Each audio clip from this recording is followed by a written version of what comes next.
members, past and present, of the armed services.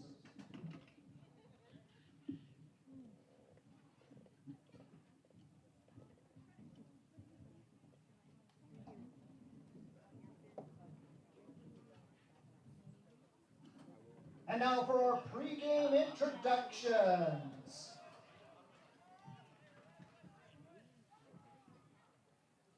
As we look to the north end zone, we introduce the entire St. Croix Falls Saints football team.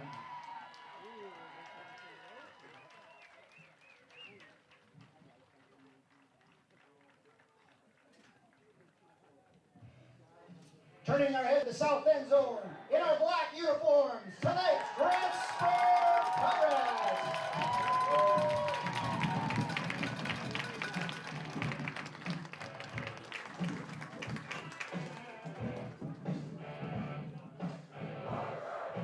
Yeah.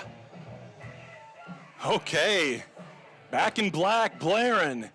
The Grantsburg Pirates taking the field. 24 football season as the Grantsburg Pirates are pleased to welcome the St. Croix Falls Saints.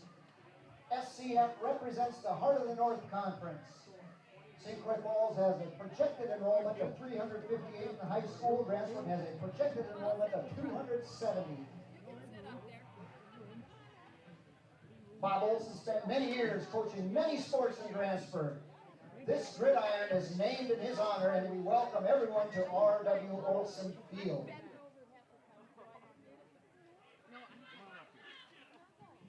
Grantsburg, St. Croix Falls, and the WIAA expect good sportsmanship by tonight's fans. It is important to keep your comments positive and in good taste. Nobody likes a complainer. We are picking up some conversation from right below the open mic. But we are about ready to get this thing underway. Military Appreciation Night here in Grantsburg. Super excited to bring this one to you. A lot to talk about. Heads up, Grantsburg has a few different numbers on their jerseys tonight.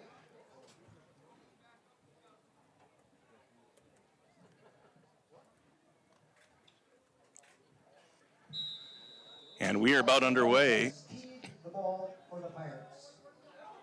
That's Alex McCormick, who just set a new Grantsburg field goal length record, 47-yarder last week against Amery.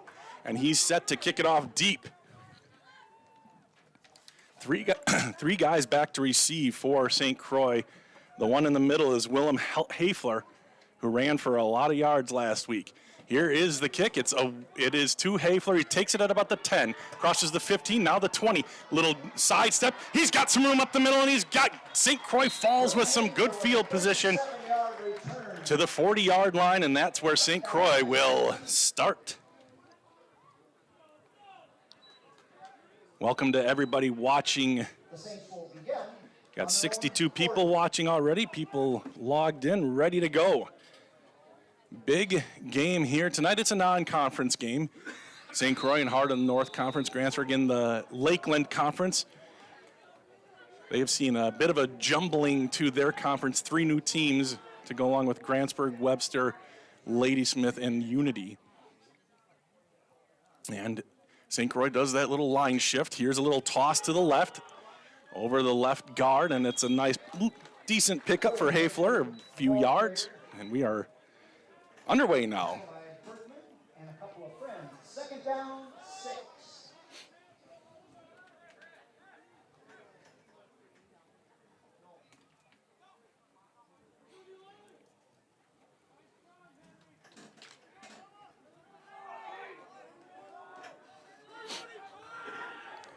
Second and 6 now.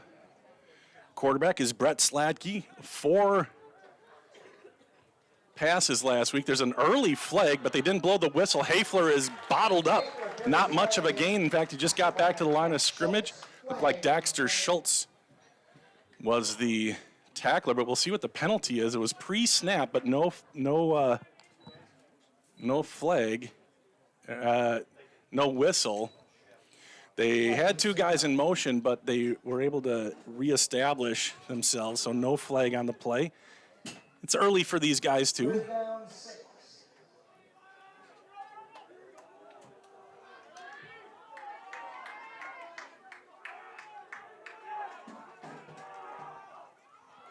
And on the handoff, it's going to be a first down. Cameron C carries the ball for the Saints. 1st and 10, St. Croix Falls.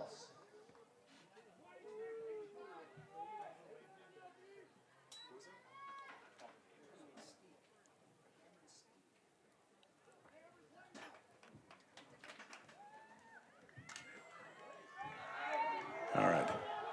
So 1st and 10 as St. Croix gets across midfield, right up the gut. And that one was Alex Hoff on the carry. Carries the ball. Expect to see quite a bit of running here. Like I said earlier, Brett Sladke, 6 foot, 175-pound sophomore, only passed it 4 times last week. Made good use of it, 85 yards and a touchdown. But they'll lull you to sleep maybe with the run game here. Sladke quickly, now he tosses right, trying to stretch him out, and he gets past the wave, and he is out of bounds. We'll see where they mark him, far side of the field.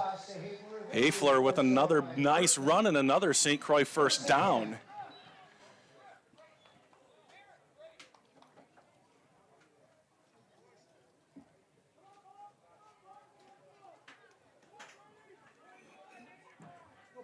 First and 10, just outside the 30 at the 31-yard line.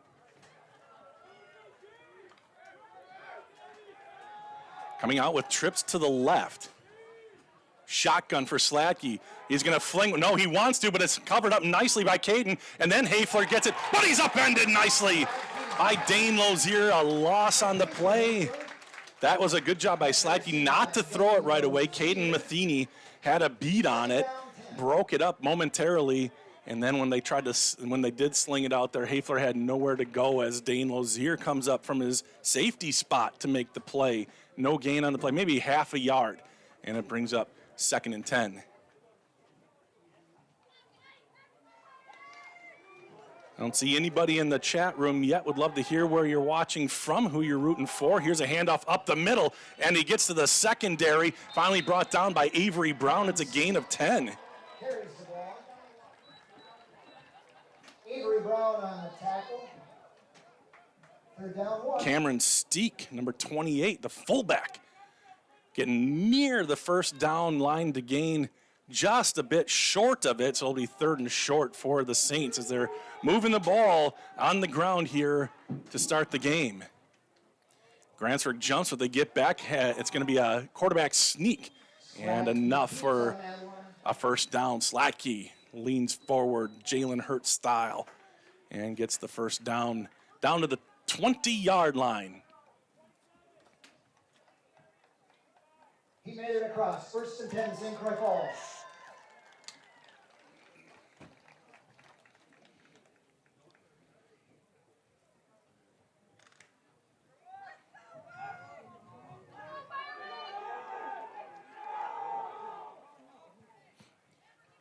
And that one, another decent gain on first down, playing ahead of the sticks.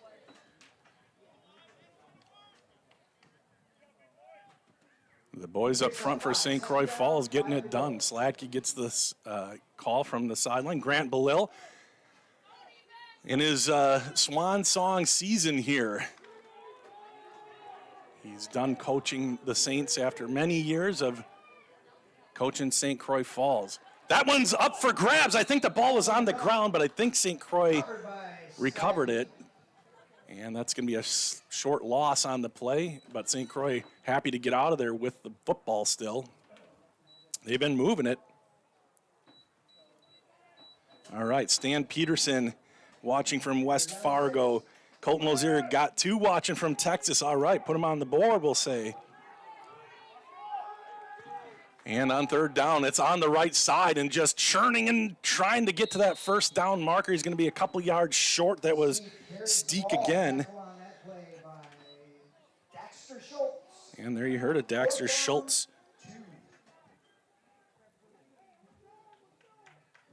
With the tackle.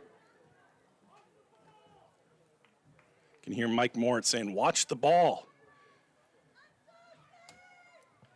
And here we go. They're going to try to drum off sides. Maybe fourth down, biggest play of the game so far, just inside the 15. Little toss right. It's stuck, and he turns. He is close.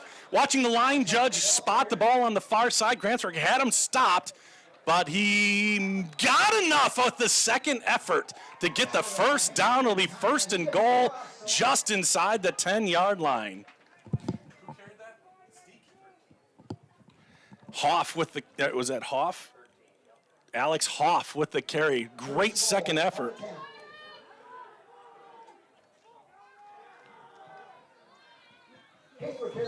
Hafler, more positive yardage on first down, gain of about 3, maybe 4.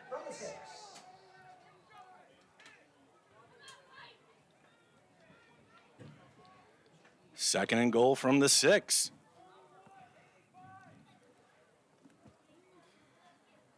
Boy, it looked like Grantsburg had them stopped, but Hoff with that extra effort.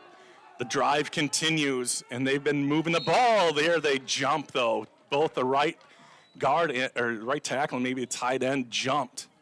No, it's the guard and tackle on the right side jumped. And so that's going to back him up 5 yards.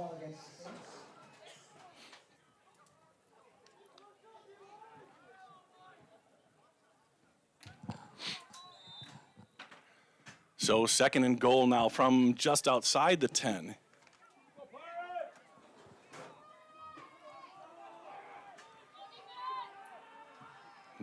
Might see the first pass of the game. He's rolling out. He breaks contain. He might tuck it and run. He does. He gets near the goal line, and he is into the end zone. Touchdown. Sladkey around the end.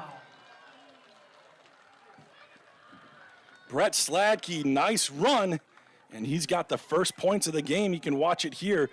Met, but driving forward, and that's the second time we've seen something like that. That time getting the best of Daxter Schultz and ends up in the end zone.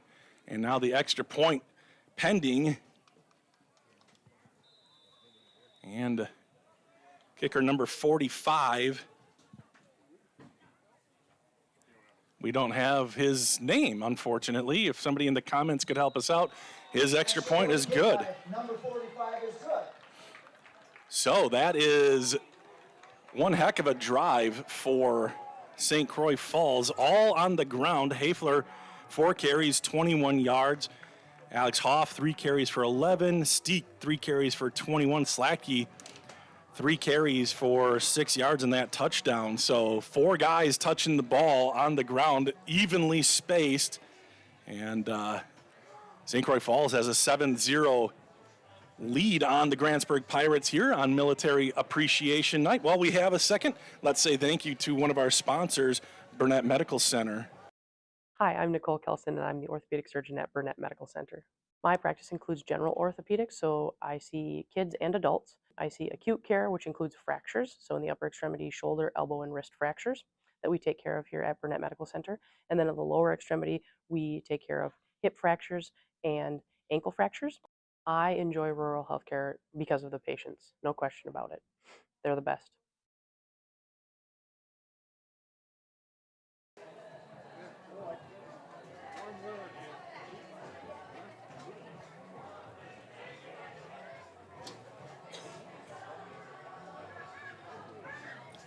All right.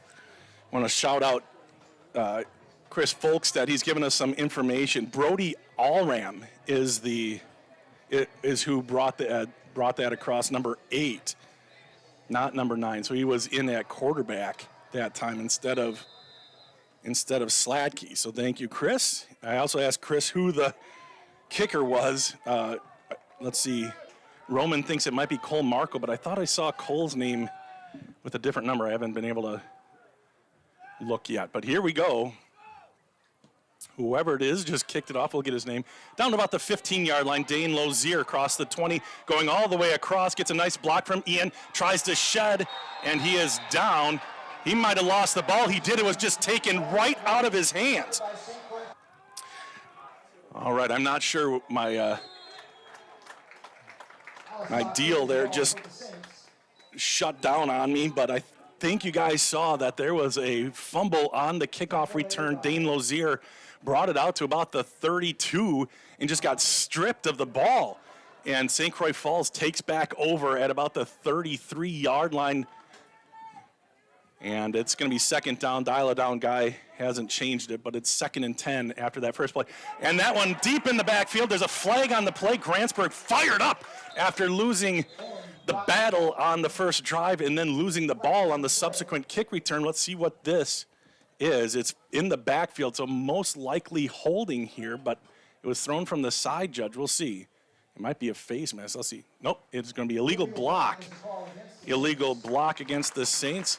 So it'll either be 3rd down and 12 or 2nd down and 20-ish. The dial-it-down, if they take the penalty, is right. They have it marked as 2nd down, and it looks like they are going to take the penalty here. They're walking it back 10 yards. So good start here to the second drive for St. Croix, who just marched the ball 60 yards for the touchdown on their first possession, but now back behind the 45-yard line, 2nd and 22, and a little bit of a a counter, and a decent run there by Hafler. Peyton Nichols. Thank you, Cole. Cole said Peyton Nichols is the kicker. Peyton Nichols, yep. And thank you. Grantsburg's all messed up because they've got their alternative jerseys on. They've got black jerseys, so there's like 10 guys who are the wrong numbers from their normal jerseys. So we're playing catch up on that. 4:18 left to go. It's 3rd and 19. Brett Sladke, he will toss it and met at the line of scrimmage, and another hard run. But a host of Pirates after, I think it was big softy Zach Carlson who got there first, couldn't wrap him up, but then a bunch of Pirates were able to do just that. And now it'll be 4th and about 16, just inside the 40-yard line. St. Croix Falls looks like they're bringing in the punt team, but this is a tailor-made for a fake punt. Just inside Grantsburg's territory, Amery ran a fake punt against the Pirates last week, where Keto Wallen ran for a long ways. Let's see what happens here. Snap back. Looks like it's a regular punt, and away it goes. Deep punt. It checks at the 10, rolls at the 5, and that's where Grantsburg will take over. Willem Hafler was able to down it. Excellent punt, a 35-yard punt, and lands it right on the 5-yard line. Perfect punt. And now the Pirates will have a chance on offense.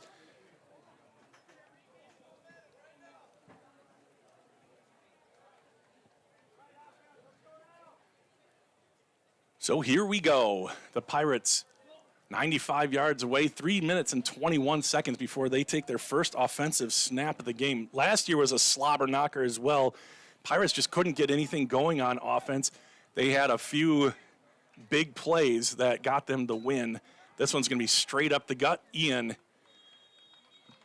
Burkeman, nowhere to go. Ian had a really good night against Amery. He rushed for 136 yards and a touchdown. He caught 4 passes for 142 yards and 2 touchdowns. And defensively, he had 14 total tackles and 2 sacks. There he got the first play of the game for Grantsburg offense. Brock Matheny, junior stud quarterback. He's back in the shotgun at the goal line. He fires it off to his left. That's Daxter Schultz. Schultz out past the 10. He lost the ball, and it's another turnover on the Pirates. 2 fumbles. Grantsburg has run 2 plays. They lost it on the kick return, and now St. Croix has it at the 7-yard line. And the Pirates have yet to show up to play.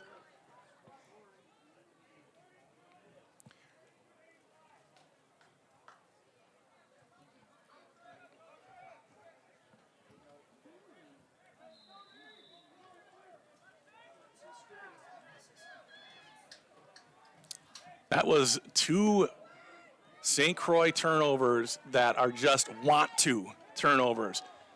There's a flag on the play as the ball is snapped.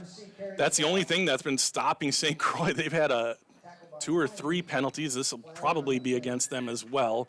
Maybe lined up offsides. That flag came out right when the snap was.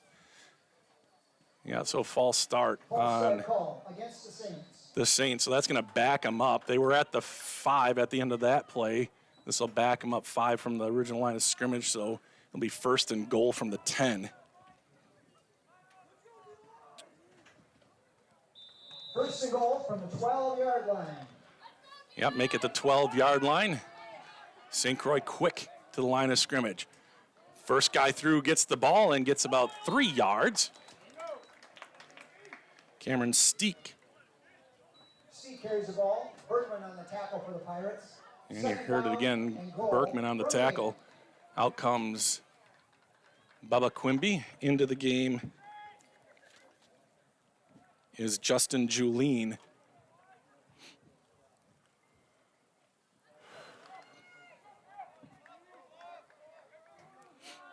Seven nothing St. Croix Falls. They have had it this entire first quarter. This is their 3rd possession, and that one's a gain of a couple. Quintana with the tackle. Inside the 5-yard line, it'll be 3rd and goal from the 4 3/4.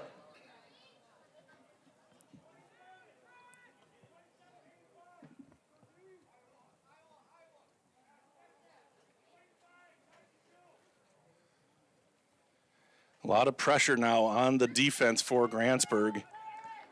3rd down, trying to keep them out of the end zone, and a timeout called by St. Croix Falls. All right, we're going to take a breath here and say thank you to another sponsor. Let's say thank you to Northwood Tech.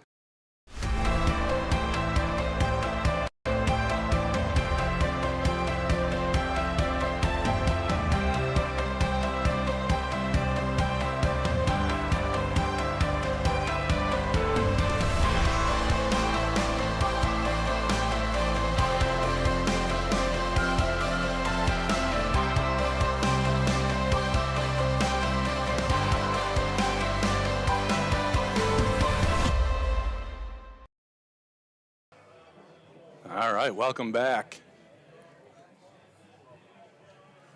2 St. Croix takeaways, and like rip-aways, just taking it from the Grantsburg ball carriers. First it was Dane Lozier, and then it was Daxter Schultz just had the ball ripped from their arms. I don't know if the ball ever touched the ground on those fumbles.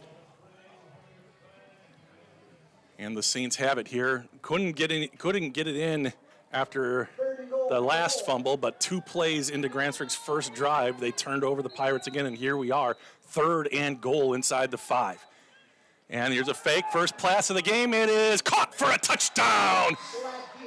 Slatke completed to Jared DeSmith, and that's another St. Croix touchdown, and they are rolling here in Grantsburg.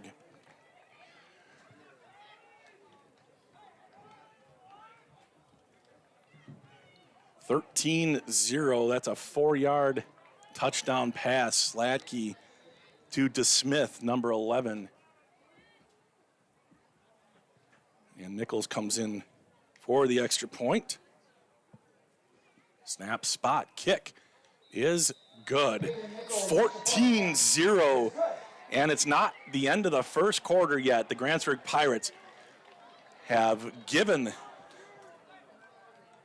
the ball away twice, or if you're from St. Croix's perspective, St. Croix has taken the ball twice, and you can clearly see St. Croix came to Grantsburg to right some wrongs. They felt like they should have won last year.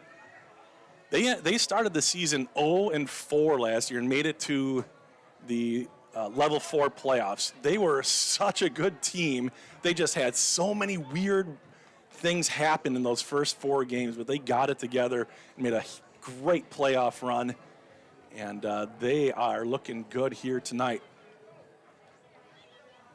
I want to shout out Dennis and Dee Hale watching at home. Dennis, of course, the defensive coordinator normally here for the Pirates. Hall of Famer from down in southwest Minnesota, Worthington, Minnesota. Dee always watches and watching from Worthington tonight. Dennis will be back at some time during the season. And but tonight, they get to enjoy Grantsburg football on We Are Grantsburg. So here we go. St. Croix with all the momentum. Grantsburg has had the ball for, I don't know, maybe 30 seconds this quarter. And Nichols will pooch it. Little lob, and Daxter Schultz gets it. He loses the ball, but he falls back on it. Wow, get some stick 'em out there, boys. Everybody, put it on your arms, your hands, maybe under your chin. I don't know. Got to figure something out. That ball is so important. They named the entire game after it. Hold on to it. Again, you're watching We Are Grantsburg.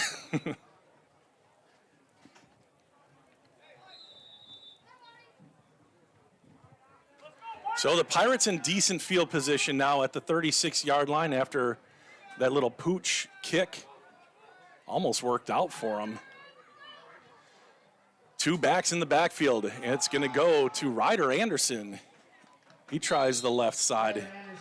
He holds on to the ball and gains 3 yards to near the 40-yard line. Tackled by Cameron C. 2nd down, 7. Let's see. Alex Taylor says, get it together, Grantsburg. Angie Lindgren says, go Saints. So does Stacy Lemieux. Great to have everybody with us here tonight. A beautiful night. No cramps yet. Last week was littered with them in the second half. Back to pass, Brock Matheny. He's got some time. Down the middle he goes to his brother, Caden. Caden who mosses, and he's down. The ball is, what? Did he fumble too? He fumbled too! We caught some of the replay. That was a good catch by Caden. Oh, they are saying that was a fumble. If you look at the replay, I'll show you again. That looked like he was down. We just caught the very end of it. It's hard to see the ball. Is it incomplete or was it a catch and a fumble? It looks like right now it's the Saints' ball. This is an absolute embarrassment.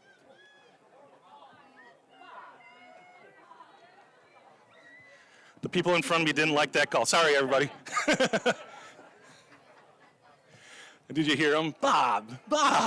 They're probably right. It's good to have somebody check on you a little bit. But it's a rough one to start, that's for sure, for Grantsburg. Loss of a yard on first down.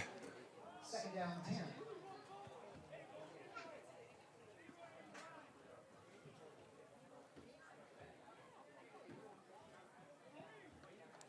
That is the third fumble that Grantsburg has given up. It's not the end of the first quarter until right now. Let's take a quick break, and we will catch our breath and get our mind right for the second quarter. Physical Therapy and Balance Center offers professional staff that work and live in the community. With state-of-the-art technology, we help you regain confidence and independence. We are a physical therapy facility that also offers many other recovery services, including fall prevention, balance training, and dizziness disorder treatment. You have a choice in your physical therapy. Call us today so that we can help you love your life. Spelled differently because we are different.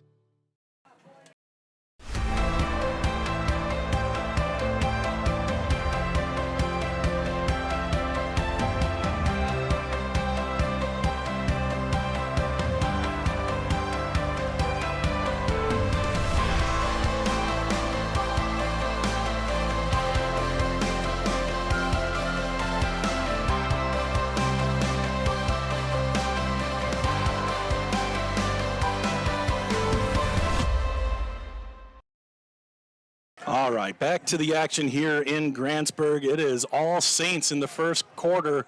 They have 14 points and have turned over the Pirates 3 times. The Grantsburg just not able to get anything going here. A lot of time left for the Pirates to right the ship.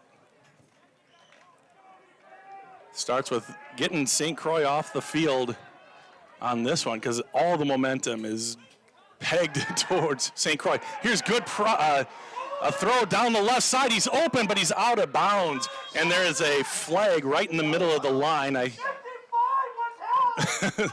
We got other people who are also passionate yelling. And there's going to be a call holding on St. Croix Falls. And that's going to back St. Croix up 10 yards. And another penalty on St. Croix. That's one thing for St. Croix. They've had an illegal block. This time a holding has backed them up. That's really what's stopped them on offense. We don't see them with too many big plays down the field. I haven't seen it tonight, but last week, 4 completions for 85 yards for Sladke, so they can do it. This one's up the middle. Now the ball's loose, and the Pirates get one back. Norman Jensen, I think, fell on it. And that gets them fired up here in Grantsburg, and that's just what the Pirates needed.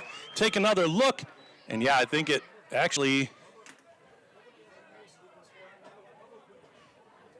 Who was it? Was that Bubba who got it? Oh, Bubba Quimby was the one who picked that ball up. So Grantsburg has something go their way. They pick up the fumble. That has been the story of the night for St. Croix now. A couple of penalties and now a turnover. Now Grantsburg rolling right. Matheny fires it over the head of the intended receiver, Daxter Schultz, and it's out of it's incomplete. 2nd and 10.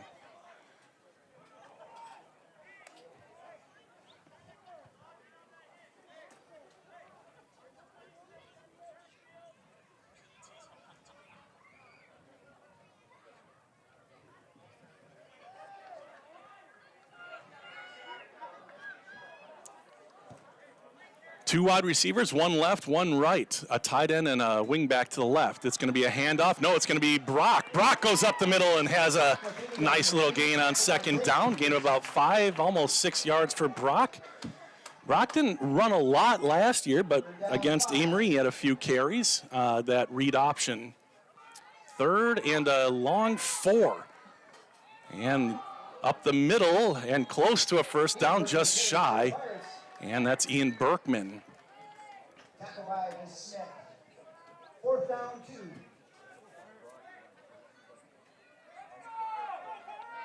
Fourth and a long yard to go for Grantsburg. They need to get to the 20-yard line for a 1st down. Trips right, one man split to the left. And back to pass. Matheny looking, and it is caught by Caden Matheny. Was he down or not? Are they going to say it's incomplete, caught and down, or fumbled? And they're going to say it was caught. But obviously, St. Croix Falls has worked very hard on stripping the ball. That's another stripped ball, but that was a 1st down for Caden Matheny from Brock Matheny. Caden's 2nd catch of the night. It's good enough for a Pirate 1st down at the 14-yard line.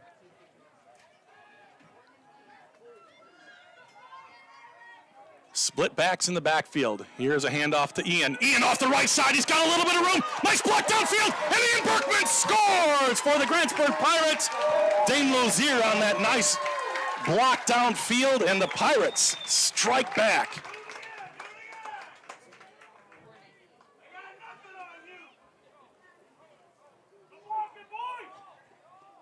$14-6, and just what the Pirates needed. Let me change that. I have the wrong quarter there. It is the 2nd quarter. And now Alex McCormick will come in to kick the extra point. He was 4 for 4 last week, and he was 1 for 1 field goals. This kick is up, and it is good. So Grantsburg halves the St. Croix lead, and it is 14-7. Giving something for the hometown crowd to celebrate. We'll keep it right here. We're going to play the initials game at halftime. The initials tonight, since you're tuned in early, I'll give them to you. The initials are ML, M as in Mary, L.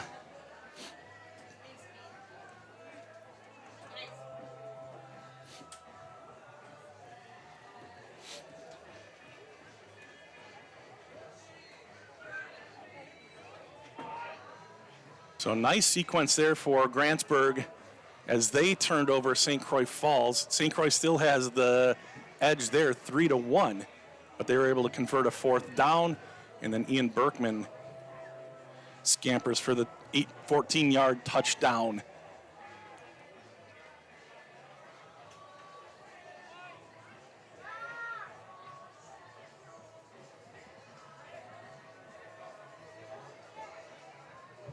Grantsburg has only run 9 plays on offense through the first quarter plus. But they were able to get that touchdown and make it a new game. It had the feeling if St. Croix would have been able to do something on their last drive, which, you know, they started with a 10-yard penalty. That's really hurt them. The 2 drives they didn't score had a 10-yard penalty mixed in there. Here's a good kick by Alex McCormick, driven down to the 1-yard line. They're going to do some dipsy-do. He keeps it on their our right side, but Grantsburg is there, and they take care of business. Looked like Caleb Rombach might have been in on that tackle. Tackled inside the 15-yard line. Return tackle there by Caleb Rombach. So the ball at about the 13, 14-yard line, somewhere in there. So a good coverage there by the Pirates. Not falling for it. Looked like Hafler was faking it to Hoff on the goal line. That took a long time to develop. So the Pirates stayed in their lanes and stopped St. Croix. With 10-12 left to go, the Saints now will try to answer back. They have really kept the ball on the ground. They had a couple pass attempts. Here's going to be another pass attempt going deep down the left side. Oh, he's wide open. This is going to be a huge play. Dane Lozier, 10-5, touchdown. Wow. Jared Smith outrunning everybody. Broke contain, and that's all it took. Dean needed another 10 yards to get to him, but a great play. An 87-yard touchdown on the first play of the next sequence, and that's just tough. That wasn't even close. Nobody was close to him in coverage. So here's the extra point. Just when Grantsburg got some of that momentum back, the kick is up and good. And it is, oops, I forgot to put it on there. 21-7 with 9:59 left to go. I see Zach says, go Grantsburg. Zach, we dropped him off at River Falls yesterday. I was going to shout out all the alumni of Grantsburg, any of those college kids. I think most of them are back in school, checked into their dorms or their suites or their houses or whatever. So if you're an alumni from either of these teams, St. Croix Falls or Grantsburg, would love to shout you out. And good luck to all you college kids who are getting things started here this year. Go to class, read the syllabus, get good grades, make smart choices, and come home for the summer and work for somebody.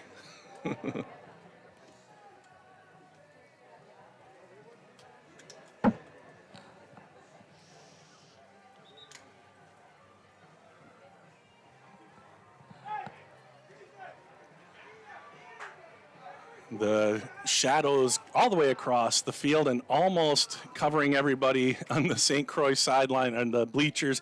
I just see a few people still having to put their hand up to block the sun. They've got about 10 minutes left of roughness, and then they'll be, like the rest of us, enjoying a beautiful Friday night and a good football game.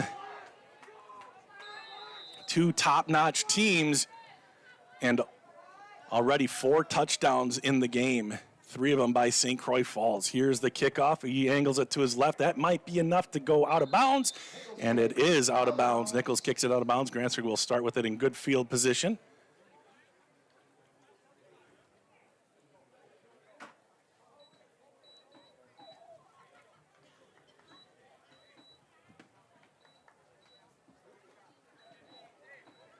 Want to let you know Wood River Garden Store has their Labor Day sale going on right now. They have great sales on trees. Their mums are in, so you get over there and pick up some of that stuff. Mums look great.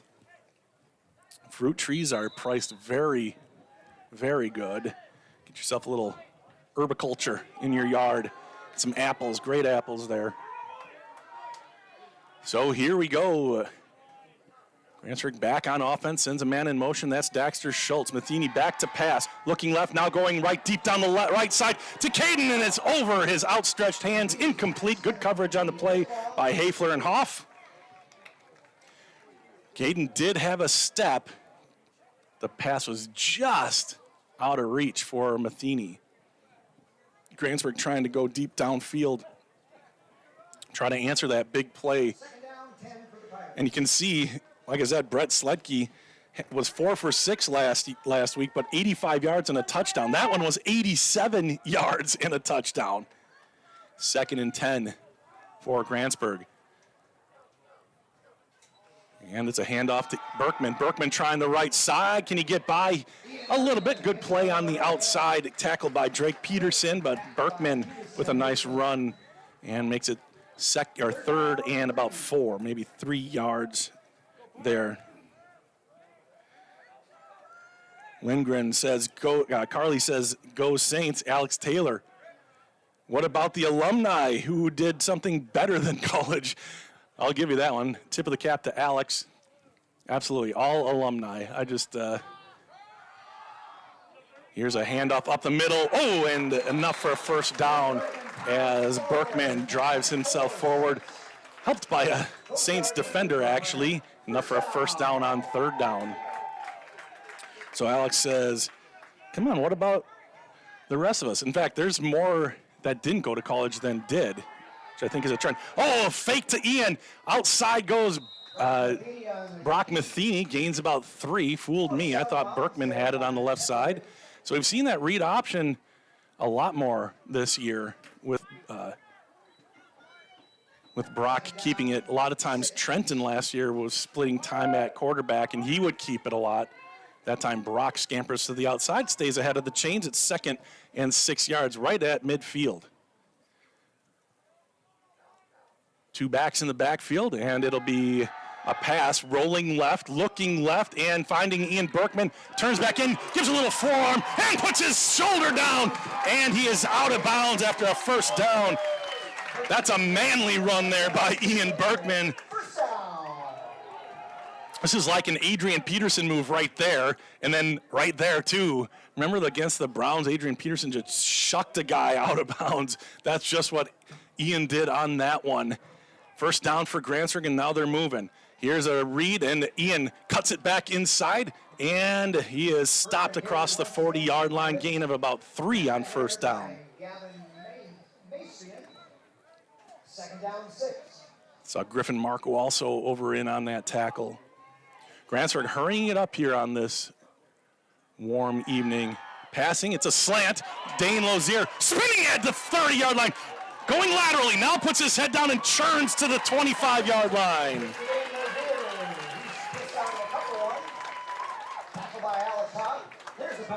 First down. Nice spin move right there. Breaking through some tackles and getting down to the 25. Grantsburg in business.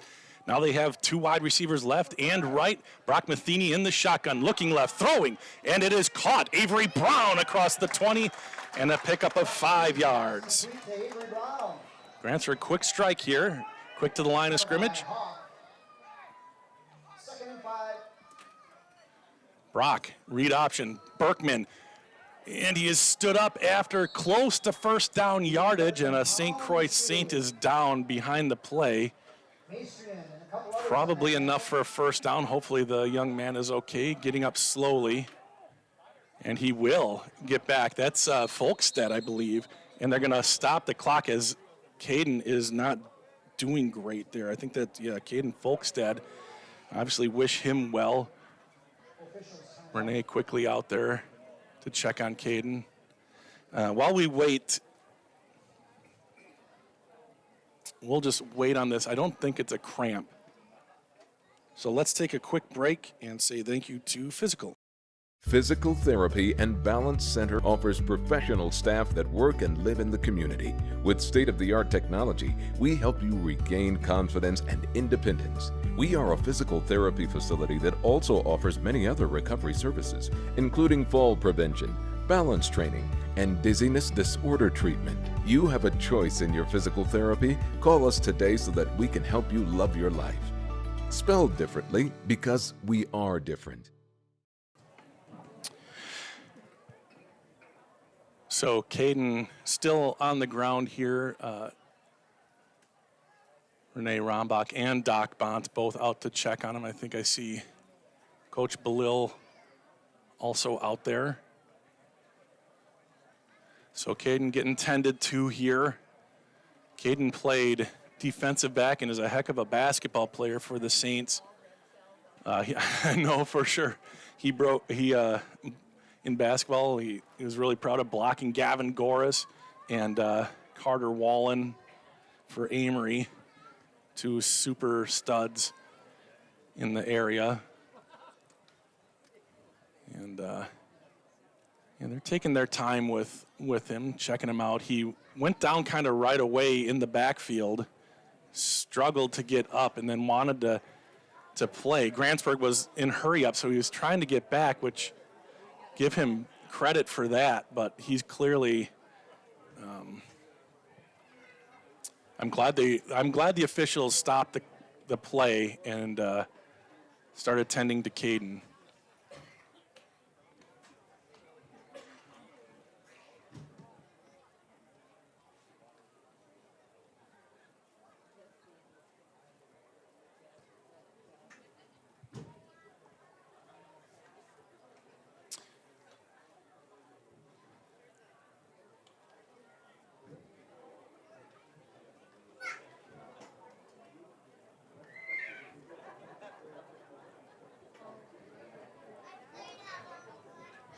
Well,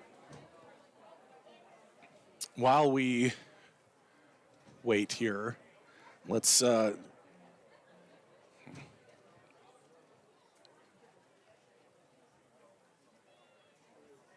going to send the teams to the sideline now.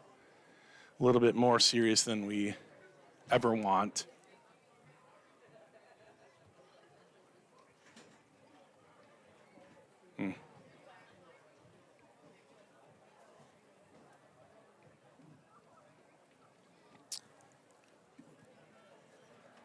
I don't like the way this is going. If you are of the praying ilk, pray for Caden Folkstead. I just saw him move his arm, so that's good news. But there's a higher level of concern on this one. So the good news is he did get up and try to get back in line. So I don't think it's anything awful like that. But they're certainly working on him. So go ahead and say a prayer for him and just that everything's okay. And actually, I just saw him move his legs, and they're going to turn him to his side, deeming him in good enough shape to move. They've got his helmet, and now they're going to roll him, and he's going to sit up. Yeah, Nick, go ahead and look at him. Whew. All right, good job. All right, he's smiling. Okay, we can go ahead and play an ad now. Caden, jeepers, criminy. All right, let's say thank you to BMC. Hi, I'm Nicole Kelson, and I'm the orthopedic surgeon at Burnett Medical Center. My practice includes general orthopedics, so I see kids and adults. I see acute.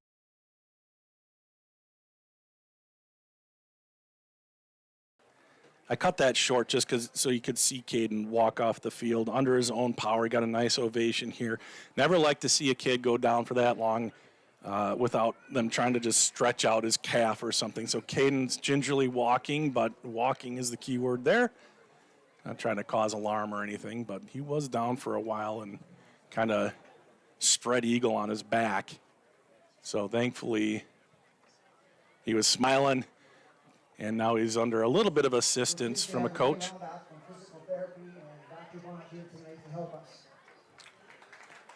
And Doc and Renee getting a nice ovation after helping out Caden. Of course, Chris is our SCF broadcaster. He has been for, 4 or 5 years now. Does a great job, Caden, his son. So obviously thinking of him and his family. So, but the football game goes on. Shotgun, man in motion, Dane Lozier. It's going to go, Brock Matheny keeps it after a bunch of misdirection. He's not going to get enough for the first down. I don't think it's going to be very close. Needed to get to the 15-yard line. He's just shy of the 15.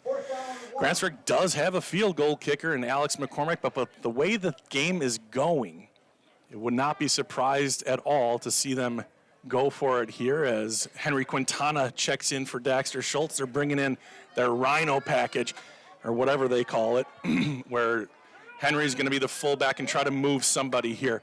Ian Burkeman, the tailback in the I formation. Brock Matheny, and he was moving forward before the snap. That's going to be a 5-yard penalty.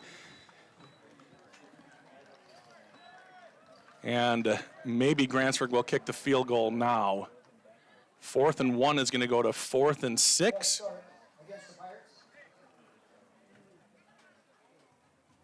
Fourth down, 6. The offense staying on the field for Grantsburg. So a change of plays, change of plans. It's 3 men split out to the right. Caden, Daxter, and Dane. Out to the left is Avery Brown. Back to pass. 4-man rush.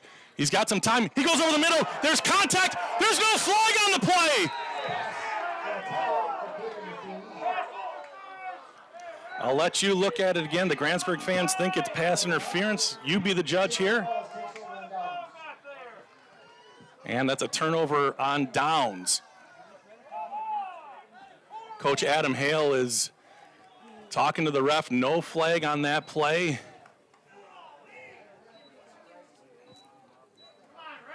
They must have said simultaneous contact.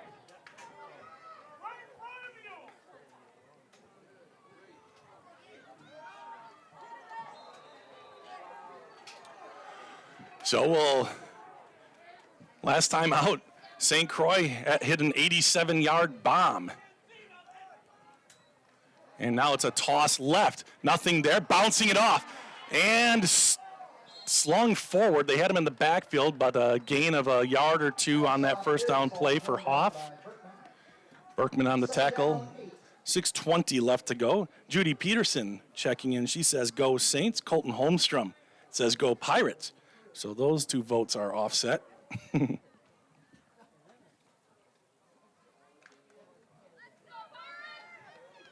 Second and 8. This is a toss to St. Croix's right. He gets by. He's got some room. There's a flag on the play there. And now a big form tackle as they drive him back. This is going to be a penalty on St. Croix Falls. It'll be another holding penalty on the Saints. Great tackle there by Dane Lozier, and then a bunch of black jerseys were able to push him back. Holding on the Saints, and another holding penalty. Should Grantsburg come back and weather those 3 early turnovers, St. Croix will have to look at these penalties that are just killing their drives. They have something going, and then boom, a 10-yard penalty. That's the 3rd that I can remember 10-yard penalty on the Saints. Backs them up now 2nd and 15. And St. Croix, with the one big play notwithstanding, of course, has not really shown that they like to throw, and especially in passing situations like they have here. Back to pass, straight drop, looking deep down the left side. That one is intercepted! Caleb Rumbach!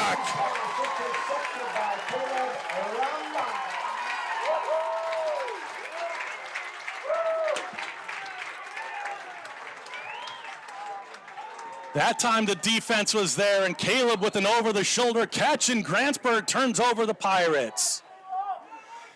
Caleb wearing number 10 here with the black uniforms. Normally he wears number 4, but number 10 is what his big brother Zach wore in high school, so paying homage to him and making a big play. The sophomore picks the ball off, and Grantsburg has it at the 49-yard line, 5:37 left to go in the first half.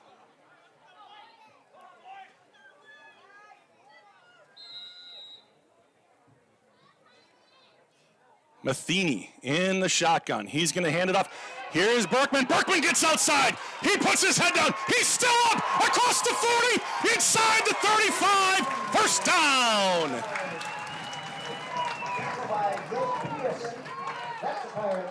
First down. Grantsburg quick to the line of scrimmage after the big play. 5.5 minutes left to go. The clock is stopped as they reset. And they're going to call an official's timeout. I don't know that. Oh, they're going to tie a shoe. Looks like Zach No, who is that? What was that? Oh, okay. They stopped the clock so an injured player for St. Croix could get off the field. Thanks, Mikey. So the clock winds now. It's running, and Grantsburg has it at the 34.5-yard line, left hash mark. Shotgun again for Matheny. He's back to pass. 4 wide receivers. He's going to go deep down the right side. He's got to step, and it's a touchdown. Dang, Lozier! And just like that, the Pirates back into the game.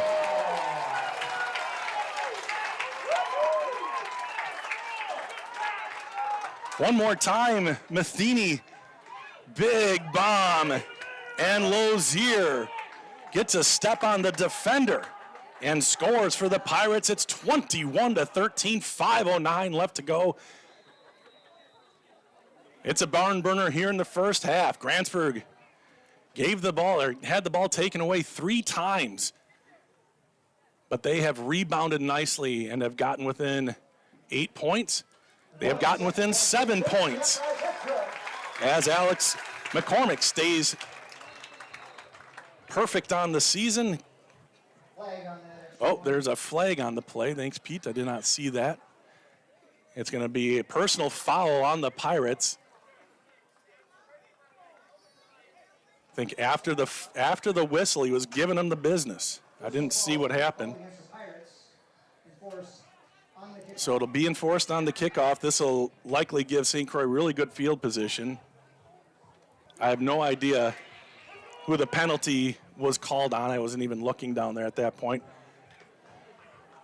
But a 15-yard penalty, and Alex McCormick will be kicking off from, the 25-yard line, I think. You can see Adam Hale. Maybe you can, maybe you can't. We'll zoom in there. Can you get in there, Nick? Perfect. I'm a little late on it, but Adam Hale talking loudly, losing his headset as his head moves forward as he's imploring his kids to make a play here and stop shooting themselves in the foot.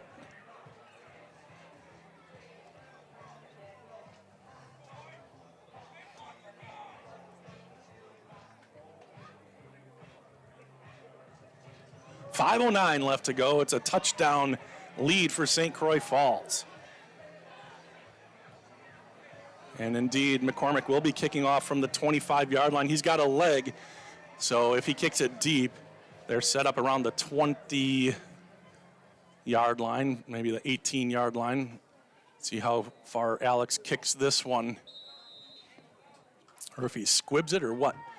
They are respecting his leg. They're deep. So McCormick, after kicking the extra point,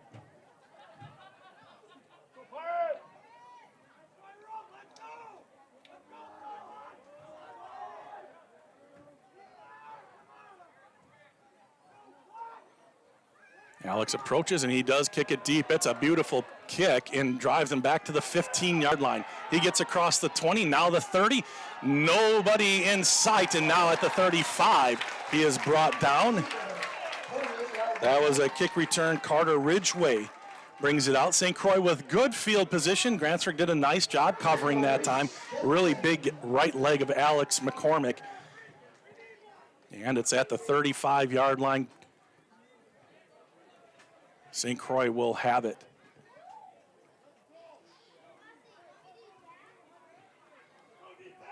So I'm looking to see if Caden has made his way back out there. I don't see that he has. Caden Folkstead, who's a tackle on offense. Here's a handoff up the middle, and that is 2 yards in a cloud of dust by Cameron Steek. Under 5 minutes to play now.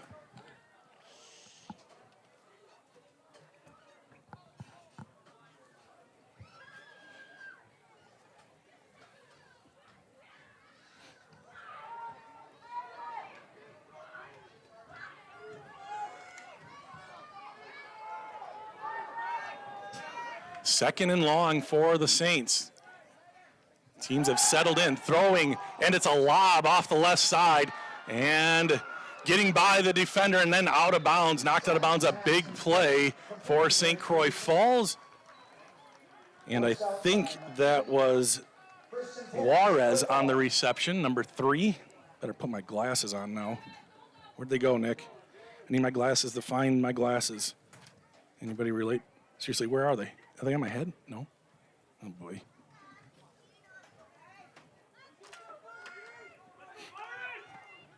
I can't find my glasses. Where? Nick can't see them either. Here we go, under center. And back to pass. Another slant behind the receiver, but he makes the catch. Nice catch by DeSmith. Lozier on the coverage. Found him, Nick. Oh, yeah. So St. Croix moving the ball through the air. So forgive me, I was not familiar with your game.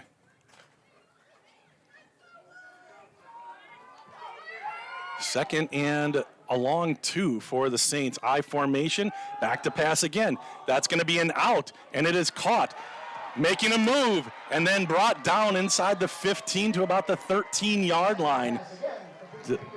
That was Peterson. It was Peterson the last time as well, number 2, not number 3. The glasses really help, guys. Shout out to Smith Family Eye Care. St. Croix moving down the field quickly. And now slowing things down a bit. Under 3.5 minutes to go. Logan Bachman, the center. First to the ball, now the rest of them. Toss left. Needling his way through, stood up.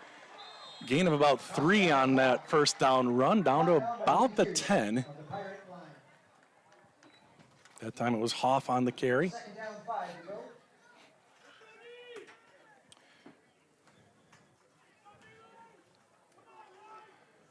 Second and 5, and Allram, it looks like, is into the game for St. Croix Falls.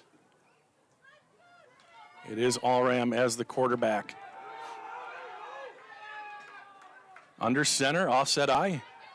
He's going to roll right. He's being chased. He gets free. He throws it into the end zone, and it's too high, out of bounds. Intended receiver that time was Petherbridge. It's dark. This is like 7-point font. St. Croix has a lot more guys on their team listed than Grantsburg. That's Petherbridge. He had a catch last week. Third and about 5 yards to go for the Saints. 2.5 minutes remaining here in the first half. Back to pass again, looking slant, and it's incomplete at the goal line. That time it was Sladkey as the quarterback. 4th and 5. Sladkey over. Now, St. Croix has a kicking team as well, and they are going to come out. So a field goal coming up. Ball is spotted at the 9, so this will be 19. That's going to be a 26-yard field goal attempt. Sladkey, the holder. Somebody late on the scene.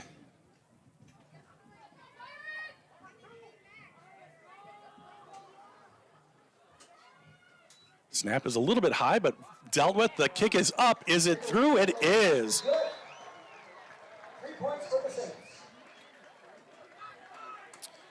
Peyton Nichols gets the field goal. 2 minutes, 23 seconds remain in the first half.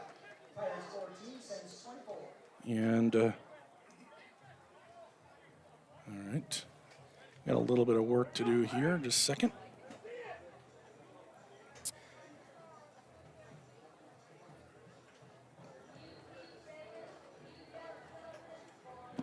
So 24-14, a 10-point lead with 2:23 left to go in the first half.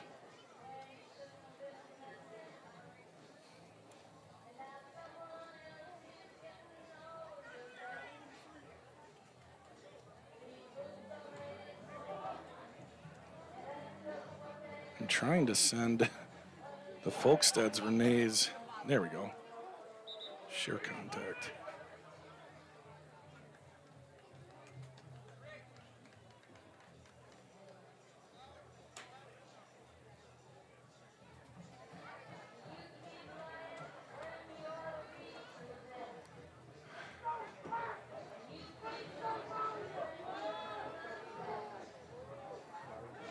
Renee just texted and said Caden is okay. He's just going to be done for the game. St. Croix faking a quick kick. Doug Schmidt checks in. It's 14-8 Amery over in Unity. Here's the kickoff. It's going to take a bounce and be picked up by Dane Lozier. He gets across the 20. He has a little bit of blocking in front of him, and he is thrown out of bounds. A nice play by number 23. Yeah, Griffin Marco, the grapple.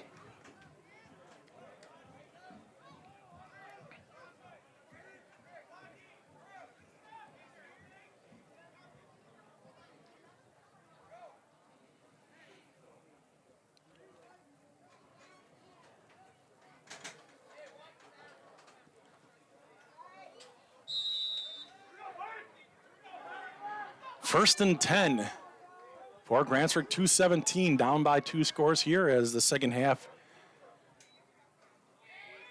wanes down. Here's Burkeman trying to get the edge, and he gets a little piece of the edge. Nice gain on first down, gain of about 5 yards. Second down, 6 to go.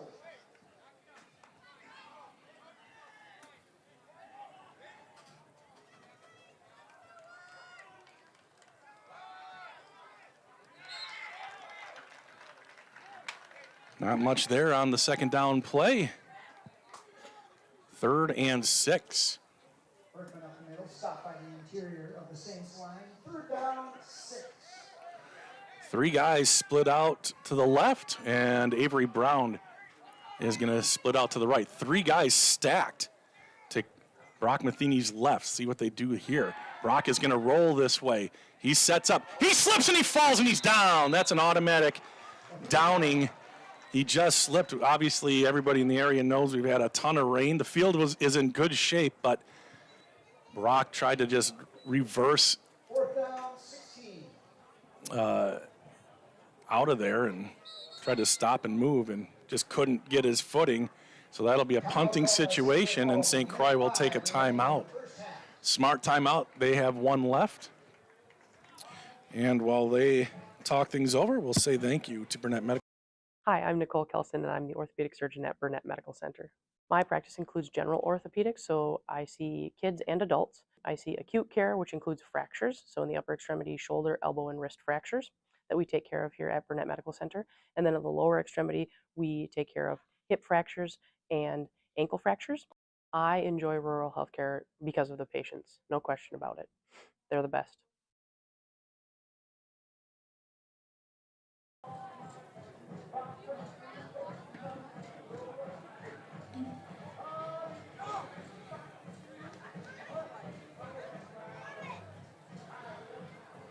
Timeout called by Coach Grant Palil.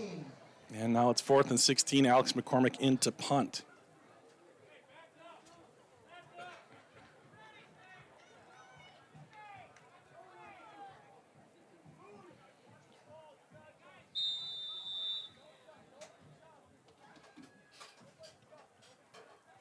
Two men back for St. Croix. It's Hoff and Hafler. Kind of a safe return as Alex McCormick boots it But Hafler is there at about the 34. He's got some room down the left side, and he is tripped up after he gets to midfield. And it'll be, I think that was DY who tripped him up. Yeah, Dylan Seeger on the tackle. But great field position here with 55 seconds left to go. We've seen St. Croix be able to throw the ball. Kind of the whole playbook is open for a minute here. Really 55 seconds. Clock stops on balls that are out of bounds, incomplete, and first downs. And St. Croix has one timeout left. They might want to hold on to if they can get in field goal position. They're going to come out with two men split to the right and a tight end to the right side, one running back. They're going to pass. Looking, avoiding, ball is loose. And it is picked up by St. Croix Falls, I think. Slacky hit, loses the ball. He was saying it was a forward pass. It was close. I think Bubba was the one who knocked it out of the arms, and that is going to be 20 seconds and a loss of 2 yards, and Grant is going to have to call his final timeout here of the first half. 35 seconds left to go.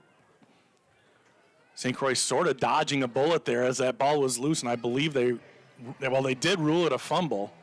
So Grantsburg, or for St. Croix, Grantsburg falling on it would have been worst case. This is like second worst case, a loss of 2, and having to burn your final timeout here. Saints with a 10-point lead heading into the halftime locker room. I'm sure they would take that if you told them that was what it was going to be before the game.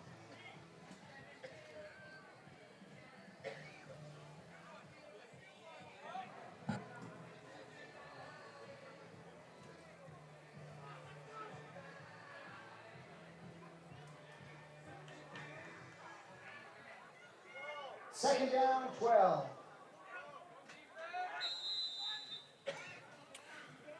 So see if St. Croix goes for a pass. Nope, they're going to do a little counter, a little draw, and there's nothing doing. Now maybe Grantsburg gets into the timeout action. They have 3 left, 27 seconds and counting. So Grantsburg is going to just let this half come to an end. An up and down half for both teams, to be sure.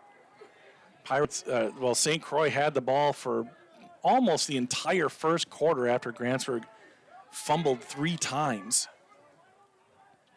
And a whistle and a flag and confusion on the field, it looks like. Clock ran down to 6 seconds.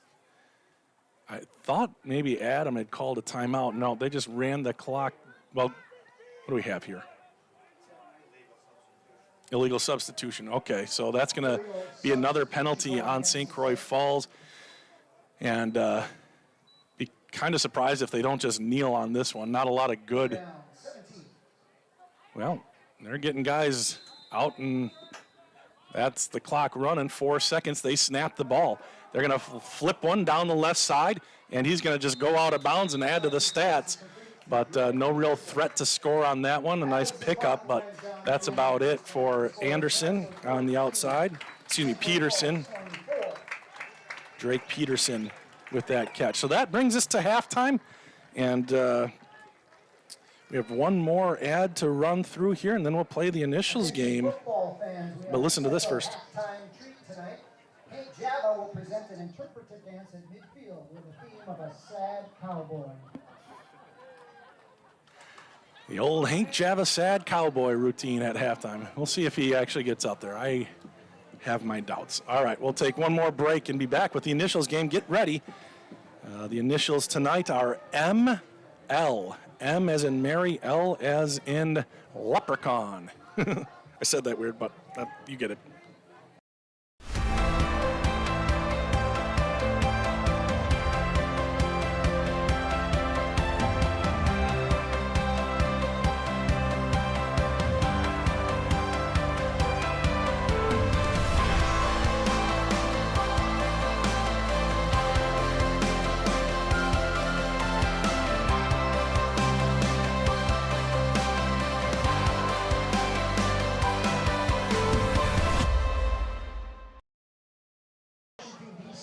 All right.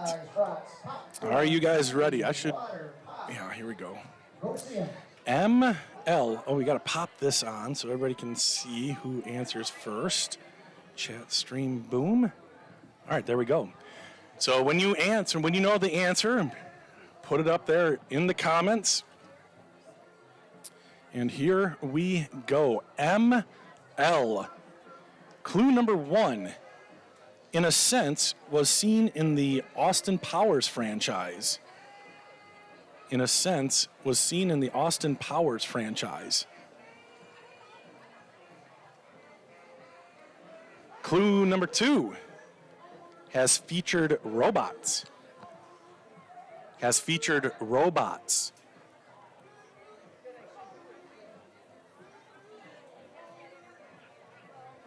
Clue number 3, highlighted in a 2018 Ryan Gosling film.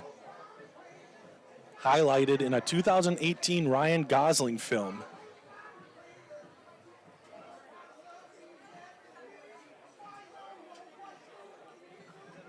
Clue number 4, referenced in an iconic 1992 song by REM.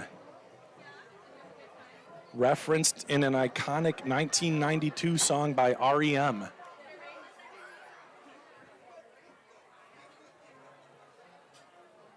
It is 50-50 raffle time. Clue number 5 of ML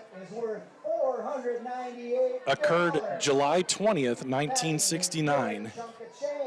Occurred July 20th, 1969. I think somebody's going to get it. Calvary Covenant Church. Moon landing is correct. Calvary's logged in. Which Sagal is this? I'm guessing it's a Sagal. Clue number 6 was many conspiracy theories surround this historic moment in space. So Calvary Covenant winning for their entire congregation. All right, ML, now you know. Mariah says, great job, Calvary. All right, Scott, Pastor Scott.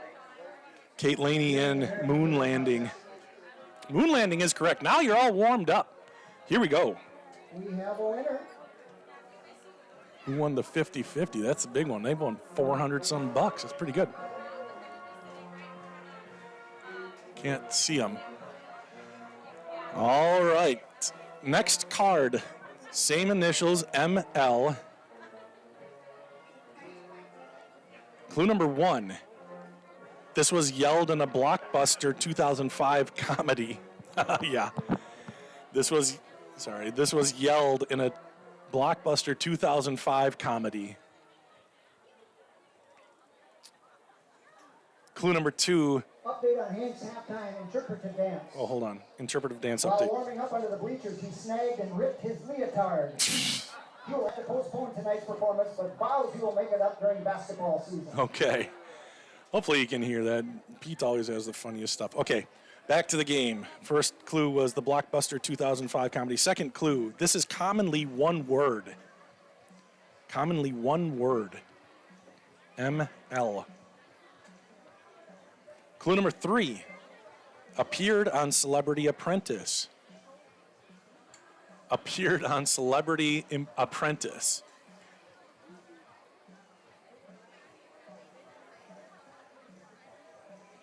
Clue number 4, appeared in 1999's Fight Club. Matt Humple. Wow. Meatloaf is correct. Matt took this home last week. An Amery guy, I think. Matt, aren't you an Amery guy? But he's here. He is here. He's dedicated to the initials game. Clue number 5 was he was born Marvin Lee Aday, A-D-A-Y. Clue number 6 was known for Bat Out of Hell and I'd do anything for love, but I won't do that. All right, Meatloaf is correct. Mariah said moonlighting. I don't know. Hold on to that one. Maybe that's coming up. Maybe. I don't know. All right, here we go. Okay. Clue number 1, ML. Appeared on Parks and Recreation. appeared on Parks and Recreation. Clue number 2, connected to a 2003 Julia Roberts movie. Right. Connected to a 2003 Julia Roberts movie. Clue number 3, connected to oil. Connected to oil. Clue number 4, connected to the works of Dan Brown. Connected to the works of Dan Brown. Clue number 5, found in Paris, France. Found in Paris, France.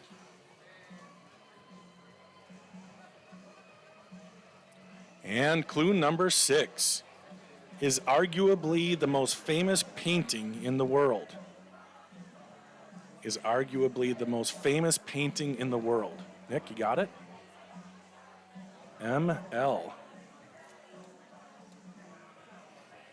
Got it. Nick got it. Scott, Mona Lisa. Kate, Mona Lisa. That is the correct answer. So far, it's Calvary Covenant 2. Matt Humble 1. Here we go. All right. What do we have left? 7-11. Before we do that, and since I thought of it, we're going to have to just put a pause on the stream, or not the stream, but the game, because I remembered to change the quarter, and that is a huge win for me. So, even though there's 7 minutes till, here we go. Stan Peterson also. Nathan Warner, yes. Mona Lisa, good job, guys. There's, one person might have a 10-second delay, one might have a 20-second delay, so good job. Thank you for answering. Here we go. Clue number 1, ML. This team dates back to the 1800s. Sorry, not team, term. This term dates back to the 1800s. Clue number 2, connected to high stature. Connected to high stature. Clue 3, released April 7th, 1989. Released April 7th, 1989.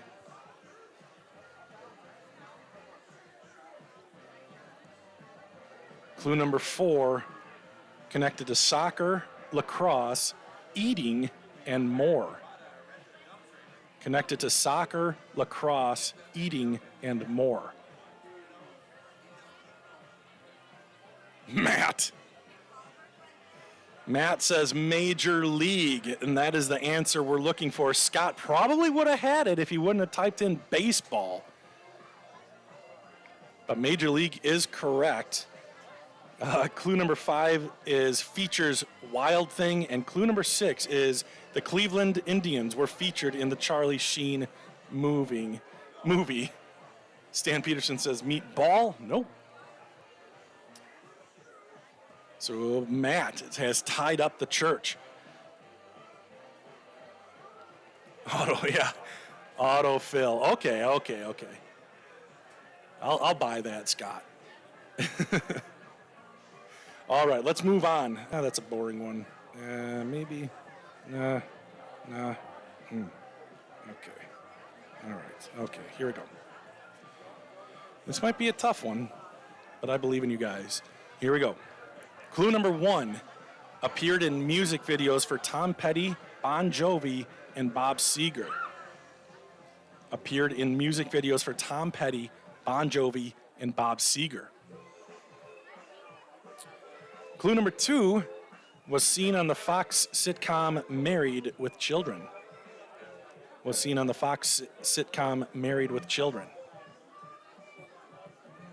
Clue number 3, appeared on Top Gear.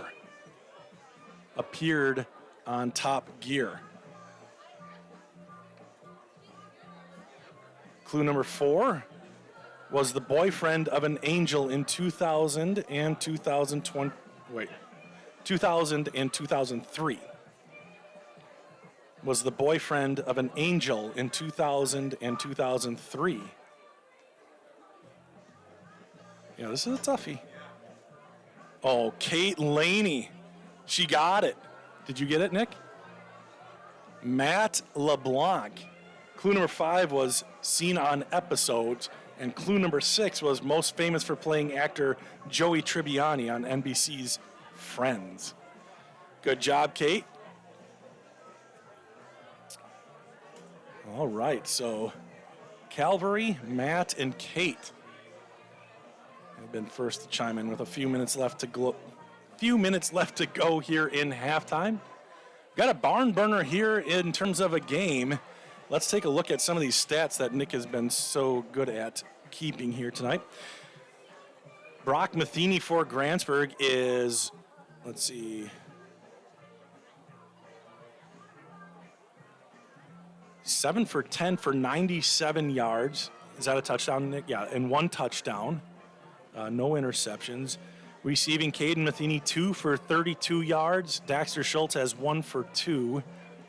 Dane Lozier has 2 for 50, including that 35-yard touchdown reception. Ian Burkeman has a catch for 8 yards, and Avery Brown has a catch for 5 yards. Rushing for Grantsburg, Ian Burkeman, the bell cow here, 10 carries for 53 yards. Saints doing a nice job kind of keeping him under wraps. He only has he has 2 carries for over 10 yards. Everything else has been 4 or 5 yards or so. Brock Matheny has 4 carries for -1 yards. He did have that 10-yard loss there when he lost his footing kind of rolling out there at the end of the half. So that goes against him. And then Ryder Anderson, 3 yards on 1 carry. For St. Croix Falls, let's see, Sladke has put the ball in the air 8 times, and he is, looks like 6 for 8. No, he's 5 for 8, it looks like, with 2 touchdowns and an interception. 149 yards in the air for Sladke. Nice game by him. And I think maybe 1 or 2 of those was a different quarterback. Allred. Was it all? Let me look, sorry. Allram. Yeah, Allram, I think, had one of those touchdowns. I got it. Maybe that for, I don't remember. And I think Allram's in the mix there at quarterback as well. Receiving wise, Drake Peterson and DeSmith each have 3 carries. DeSmith with that big 87-yard touchdown. He has 99 yards on the night and 2 touchdowns. Drake Peterson, 3 catches for 50 yards. And then, actually, he has 1 more. I miscalled it. Or no, did you move that, Nick? You did, right? Is that the same? Yeah, okay, so that's not, okay. Yeah, I miscalled 1, so he wrote it down, but he got it right. But that's it. 2 receivers on the night. 1 intended for Willem Hafler was incomplete. Hafler and Hoff on the ground. They have been the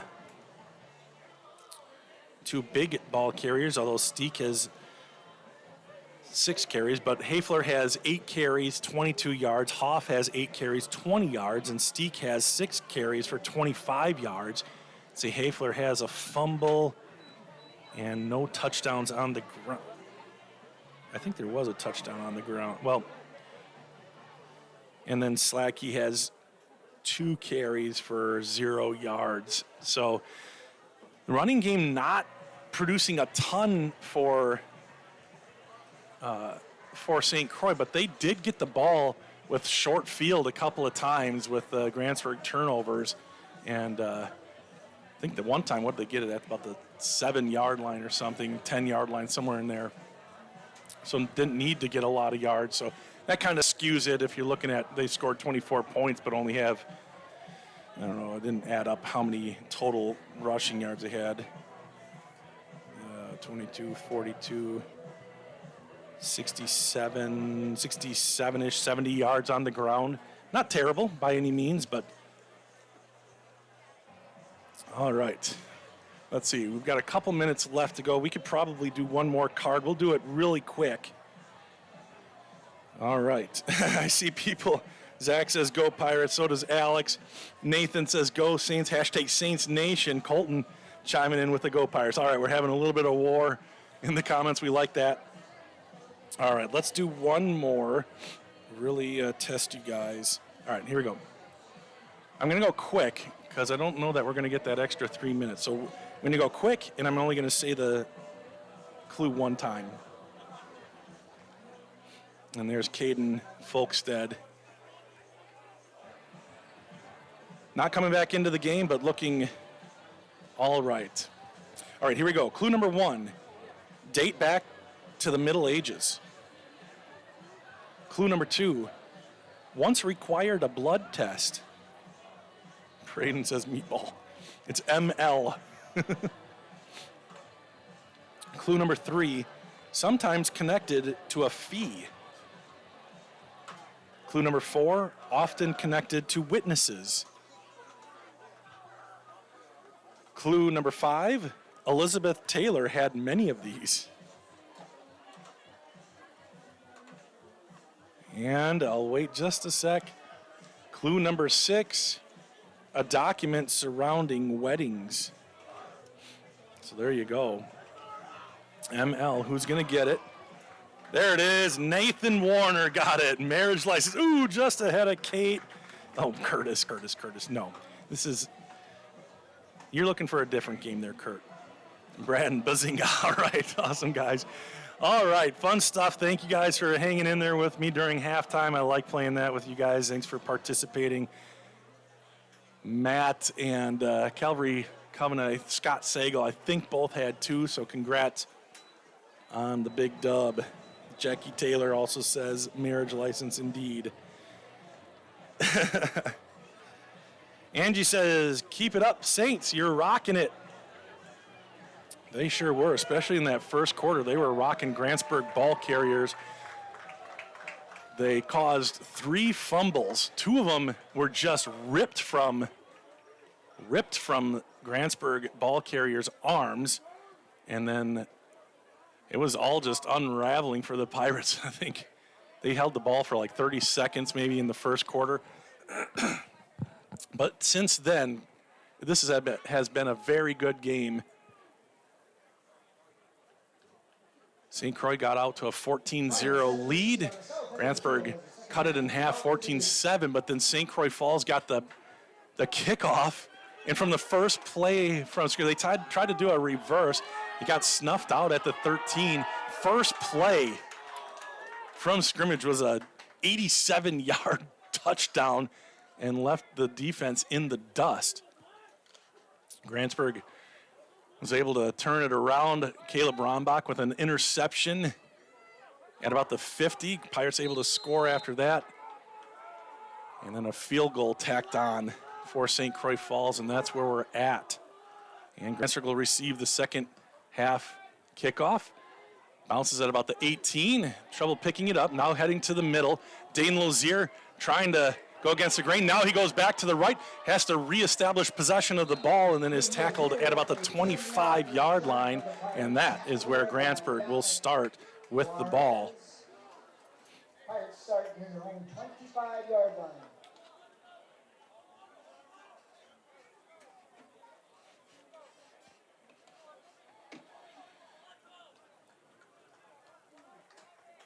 First and 10, Grantsburg.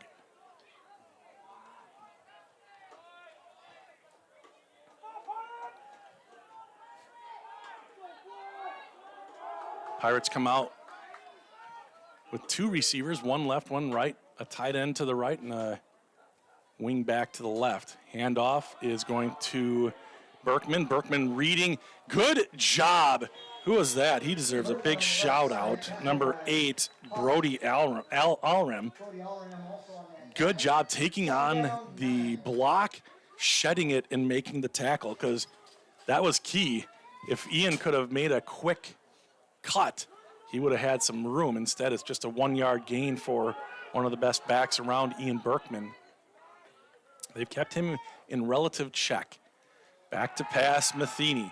Looking left, throwing left. It's caught by Dane Lozier. Stays in bounds and falls forward to about the 40-yard line. Hoff on the tackle.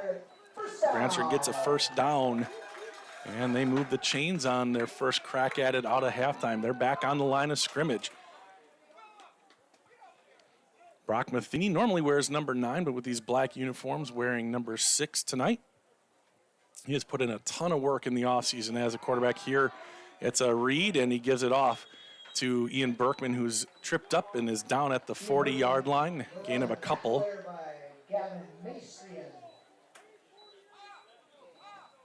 Second down, 7.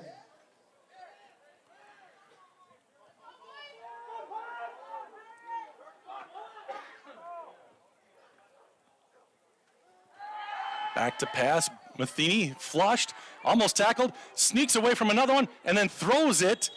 And looked like he was throwing it towards Avery Brown, number 87 there in the area. So no grounding, just an incomplete pass. Looked like that was maybe supposed to be some kind of a screen. That didn't work. Good job by the Saints. They're fast. Caden Matheny splits off to the right. 2 men split to the left. That's Brock and Dane, I think. Or not Brock. Avery Brown and Dane Lozier. Back to pass. Looking deep down the left side. Looking for Avery Brown. It's intercepted. Great play there by Jared DeSmith. And the ball is turned over. The 4th turnover on the Pirates. This one is interception at the 28-yard line. St. Croix Falls will take over 1st and 10 at the 28 right hash. Yeah, all week I felt like this game was going to be maybe the best of the year. And so far it's not disappointing. Both teams having their ups and their downs, but both kind of heavyweights here, kind of trading punches right now. Scorecard shows that St. Croix is leading probably 4 of the 6 rounds, we'll say. Just a wishbone in the backfield. This is a big running formation, and they've got a nice run, and he gets into the secondary, brought down by Dane Lozier and Caleb Rombach. That was Griffin Marco with his first carry of the night. So that moves the chains for the Saints.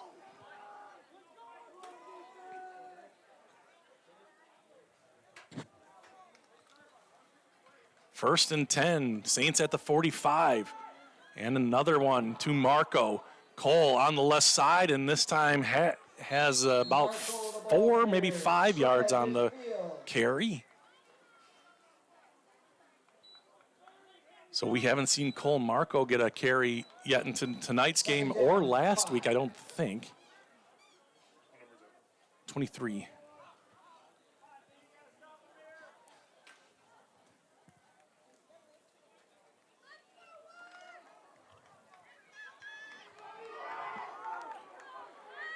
Brett Sladkey, the sophomore, hands it off on the left side, and a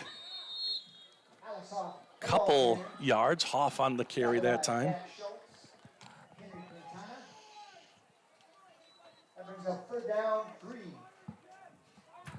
So 3rd and 3 coming up after the Dexter Schultz tackle. Saints need to get to the 45-yard line for a first down. Again, a heavy backfield. First guy through gets it, but he is stuffed right at the line of scrimmage. Good job by the interior of the Pirates defense. Henry Quintana in on the stop. Brady Burton as well. And Grant Belil calls on the punt team. See if they can pin Grantsburg deeper. Look out. This is only 4th and 2. In Grantsburg territory, you might be looking at a fake. Or maybe a hard count here.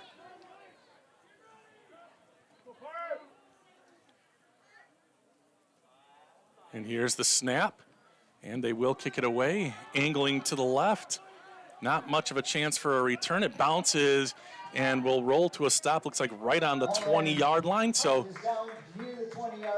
Grantsburg 80 yards away from pay dirt here. And the Pirates will take that one. Last time St. Croix punted, he put it down at the 5. Grantsburg will take it at the 20-yard line. Their second possession of the second half. Last one ended on an interception, but Grantsburg's defense stops St. Croix and gets the ball back for the offense. 3-man split to the left, 1 to the right. That's Avery Brown off to Matheny's right, and Ian Burkeman in the backfield. This little screen out to Schultz. Schultz is bottled up by Peterson. No gain on the play. Good play by Drake Peterson because there were blockers in front for Daxter. Now Rombach in for Avery Brown. He's split off to the left. And Dane Lozier split off to the right. Shotgun for Matheny. He loses the ball. He picks it up, and he's going to throw it. He's got Caden. A broken play, and it's a fumble by Matheny, and it's picked up by St. Croix Falls. Fumble on the play. Yeah, I think it was picked up by St. Croix. No signal yet. I don't know if Caden was able to get the ball back. And a flag on the play. And I see St. Croix guys cheering. Oh boy, this is probably going to be an unsportsmanlike no matter what happens with the possession. They haven't signaled yet. Did you guys see a signal? It's a personal foul on Grantsburg. It was after the play. What happened?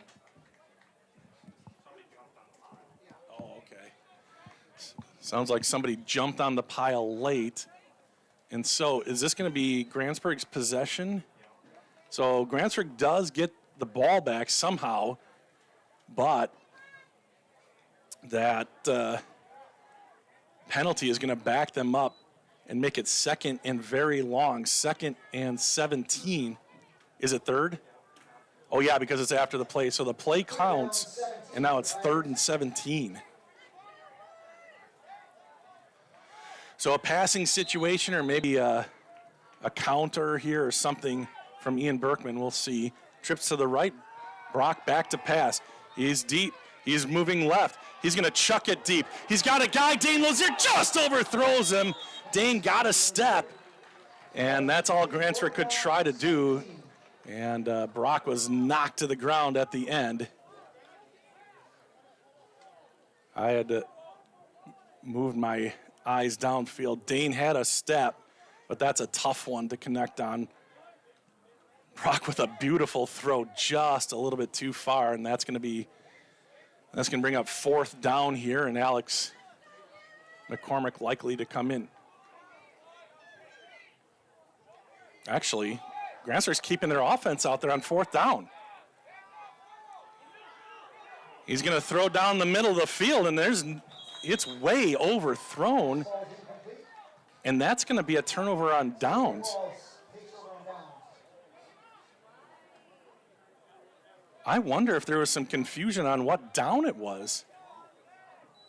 I don't think Grantsburg wanted to run a play there with it being 4th down. I think there might have been, like how I had said, maybe they thought it was still 2nd down on that post penalty, but it was after the play. So big issue here now. St. Croix Falls has the ball 1st and 10 at the 14-yard line.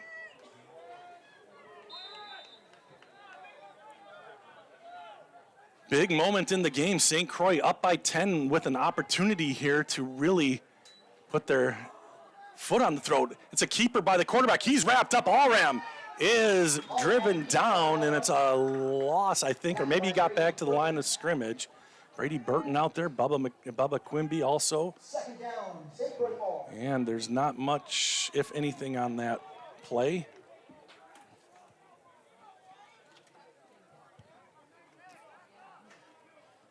Sladkey back into the game as quarterback.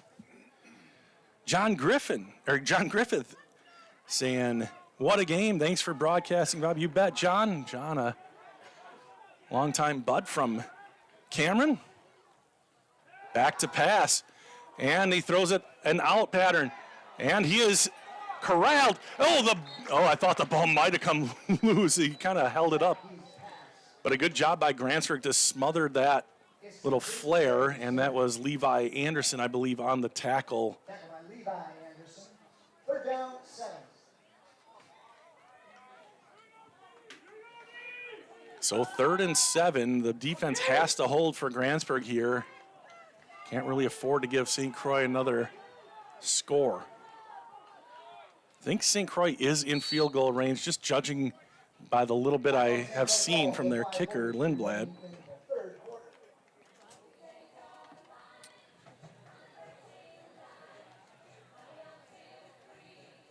Sorry, not Lindblad, Peyton Nichols.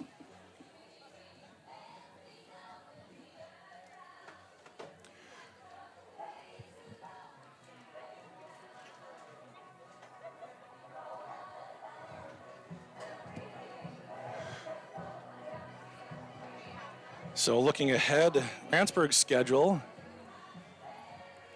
at Webster next Friday and then at Glenwood City. Don't know a lot about Glenwood City. That's a crossover conference game.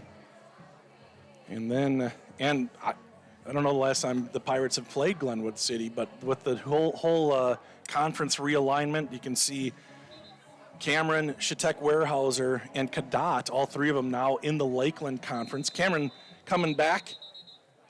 They used to be in the Lakeland Conference before Hardin North. That was probably, 4 or 5 years ago, John?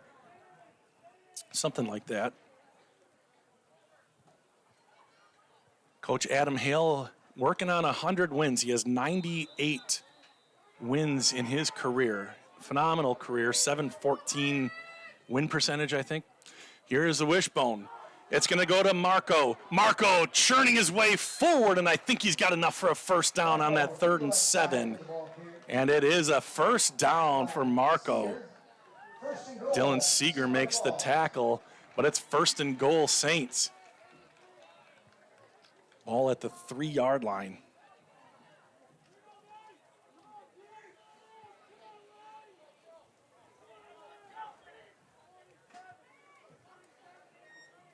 So it has been a heck of a ball game. Turnovers have really played a part in this one. Up the middle and untouched into the end zone almost. And I think that was Allram on the keeper. Oh, get that. Let me see if I got the replay, guys. I was a little slow on it. Let's see. Yep, barely. Sorry, Saints fans. But a nice run by Allram. And really, I don't know if he called that at the line. Sometimes you have that option as a quarterback. If you see if you're in that situation and the splits are really wide for the tackles, you can just say, have some kind of quick audible and do it. And Allram, whether it was his call or Coach Belil's call, he's in for 6, and the extra point is good for the 7th point. And it's 30-14. St. Croix Falls on top of the Pirates here on Military Appreciation Night. Thank you to all of you who have served or are currently serving.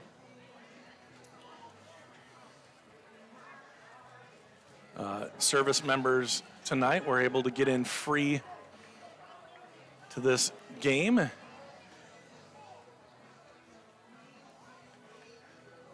Oops, I've got the score wrong. It's 31-14.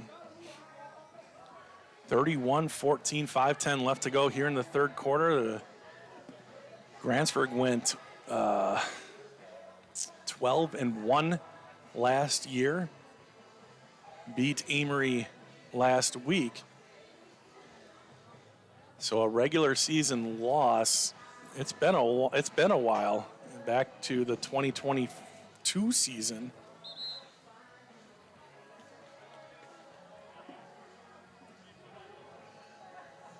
St. Croix and Grantsburg both making it to level 4 in the playoffs last year. Just phenomenal seasons for two teams, and they are in different divisions, so they didn't play each other in level 4. Grantsburg losing to Stratford again. Stratford went on to win the whole thing. But now, since they have had so much success, they're in the same boat as Grantsburg Fast Pitch. They have to move up a division to compete in the playoffs. New WIAA rules, trying to balance things out. We'll see if they stick with it. And here's a little bouncer, two-hopper to Caleb. Caleb, the shortstop, unable to field it cleanly, but he does pounce on it, and Grantsburg will have it in decent field position at the 34-yard line. Pirates will begin their drive at their own 34. So you get the feeling that Grantsburg really needs to make something happen here on this drive. 5:08 left to go in the third quarter. It's not a do or die situation yet, but they haven't been able to do much here in this second half. An interception and then a turnover on downs. And that was a mess up from the beginning. Dane Lozier was the Wildcat, but a false start on the Pirates. Both times that Grantsburg has tried something out of the norm, they've gotten a false start. That time it was a Wildcat. I know they call it something else, but basically a non-quarterback taking the snap.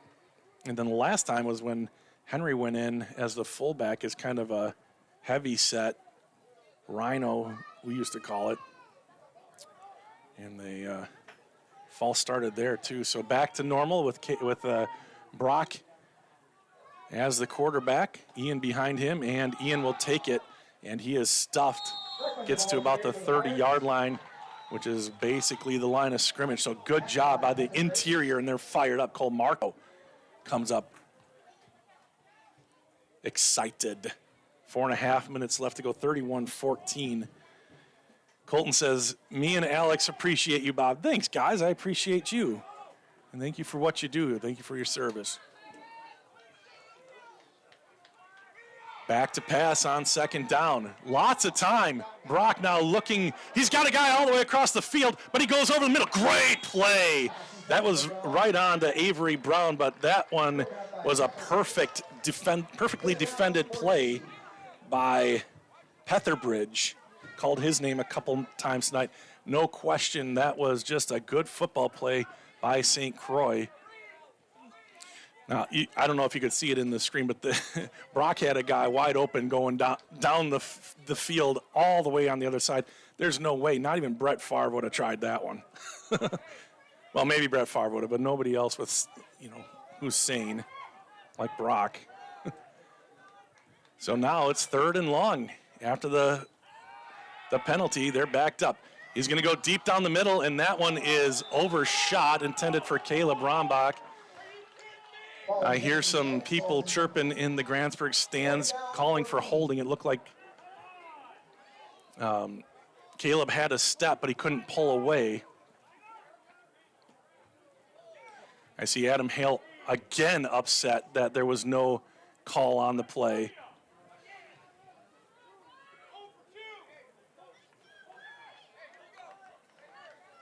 So Grantsburg will be forced to punt here on 4th and 15. Adam's still chirping at the ref. That's not a normal thing for Coach Hale to sit on one like that. But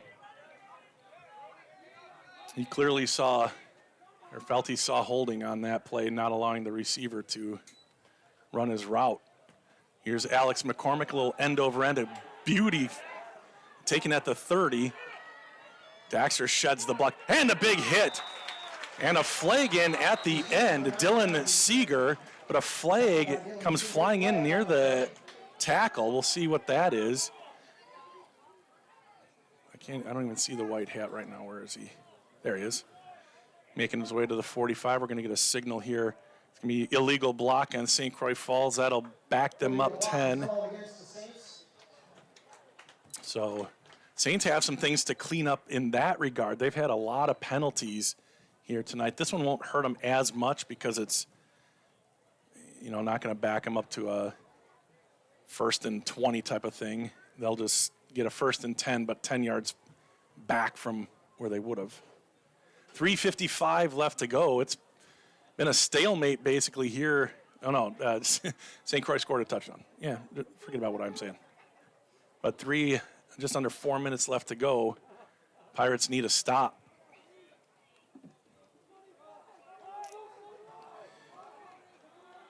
Yeah, Jackie says she's holding her tongue. She agrees with Hale. I've got to learn to, I'm trying, guys. I'm trying not to be so emotional. Sometimes it gets the best of me, but. Saints will start from their own 29-yard line. So I ask for grace. Here's a little toss. Cole Marco, he's been a secret weapon, and he gets by. Caleb put his head down and missed the tackle, and it gets him 5 more yards and a 1st down for Cole Marco. He wasn't really used until this second half. How many weapons does St. Croix have? Actually, Cole, a heck of a wrestler, comes from a heck of a wrestling family. I'll tell you what, wrestlers make great football players.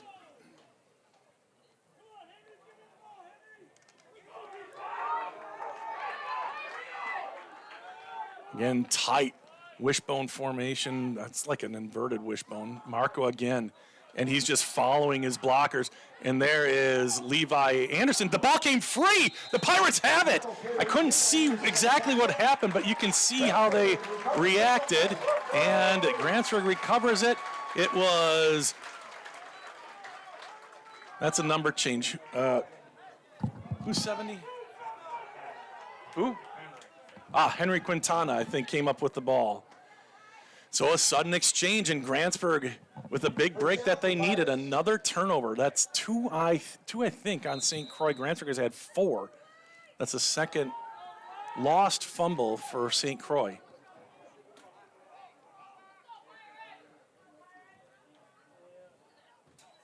And here is a handoff. Burkeman, he finds a seam. He breaks to the outside, makes a move north. Heading to the north, and he can't quite break that last tackle, but he gets a big gainer, and he's down inside the 20. So the ball at the 14, that was a 30-yard pickup for Ian Burkeman. Just what Grantsburg needed there after the sudden exchange, and the Pirates have it. Inside the red zone, inside the 15. They send 3 receivers to the right side, the short side. Brock Matheny. And he looks to the sideline for the call. He almost got the defender to jump. Now they're calling out the audible. Brock takes it. It's just a straight keep. Brock needling his way through. Gets near the goal line. He doesn't get there, but he's close to a 1st down. Brock Matheny showing off some nifty running. And it's close to a 1st down. In fact, it is a 1st down for the Pirates. 1st and goal at the 4-yard line.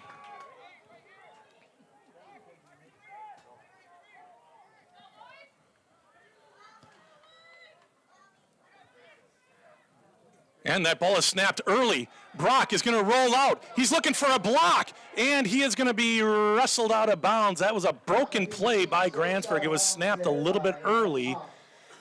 And Brock did everything he could to make something out of nothing. And that's going to be a loss of a yard or so on that 1st and goal play. Nothing hurt too much. Good awareness by Brock Matheny to just make something happen there and to catch the ball when he wasn't expecting the snap. So a rare mistake there by Grantsburg center has been awesome. And Brock, he's going to pass. Now he's flushed left. He's looking. He's going across the way. Amery Brown with the touchdown. Brock Matheny using his legs to buy some time, and he finds Avery Brown in the back of the end zone. Take another look. Looking right, first guy not open, second guy not open, and then he throws across his body, and Avery Brown makes his way open and catches the touchdown. And Grantsburg scores here. It's now 31-20. Alex McCormick on for the extra point.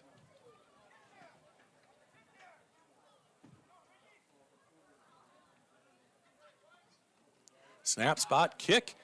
And again, the kick is pure. And the Pirates will not go quietly here tonight. 2:01 left to go, and it's a 10-point, back to a 10-point game. St. Croix built themselves a nice cushion, but the Pirates taking advantage of the fumble recovery and scoring a touchdown and cutting into that lead. It's back down to a 10-point St. Croix advantage.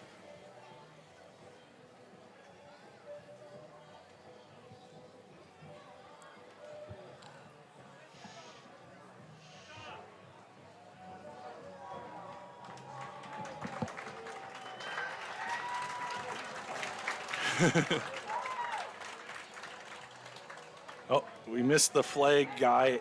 Abram and Alex running down the track with the flag, getting the crowd riled up, or trying to anyway.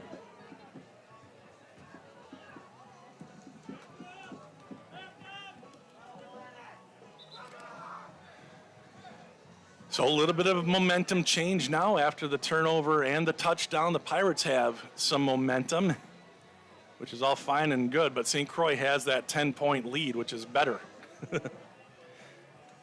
Let's see. Jackie Taylor says, oh yeah, Pirates.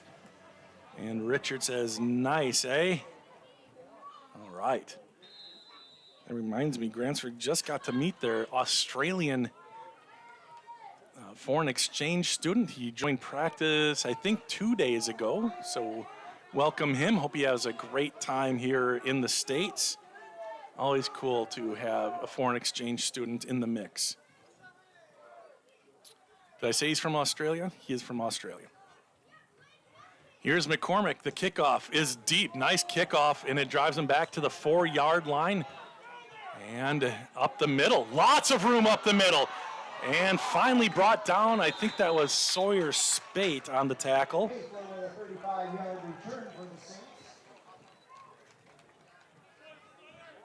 Yeah, Sawyer Spate makes the tackle, and boy, he had a lot of room up the middle before Sawyer was able to get to him. Dylan Seeger, a sophomore in. I see Caleb Brombach, also a sophomore in, so a little bit of a youth. And Daxter Schultz, also a sophomore out there on defense for Grantsburg.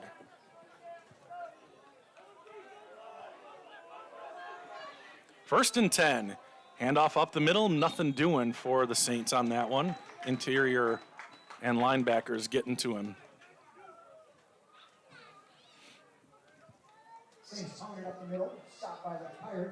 So gain of about a yard there on first down.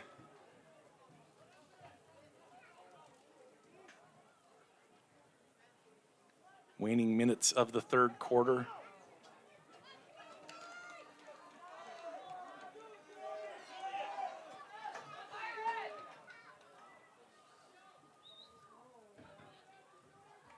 I formation, it's a pass, throwing a slant and connecting on the slant, and he's able to high step. Daxter is finally able to bring him down in Grantsburg territory to about the 35-yard line, and that's where St. Croix has been doing the damage. I think that was DeSmith on the reception. A lot of those just quick hitting slant plays.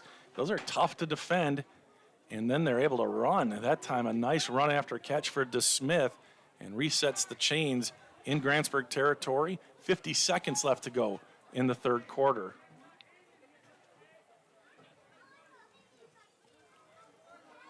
First and 10, St. Croix Falls. They hustle to the line.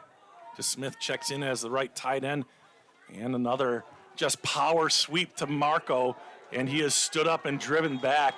I think it was Brady Burton who got him first. And as they unpile, Burkeman was in on it. Yeah, Brady Burton, I think, also. He's feeling it. He's kind of shaking his right arm a little bit, but he's not coming out. That's a tough guy. And the St. Croix guy is, I can't read his number, but messing with his shoe. Not sure what he's doing. He's doing it with one hand, though. And it doesn't matter. That's the end of the third quarter.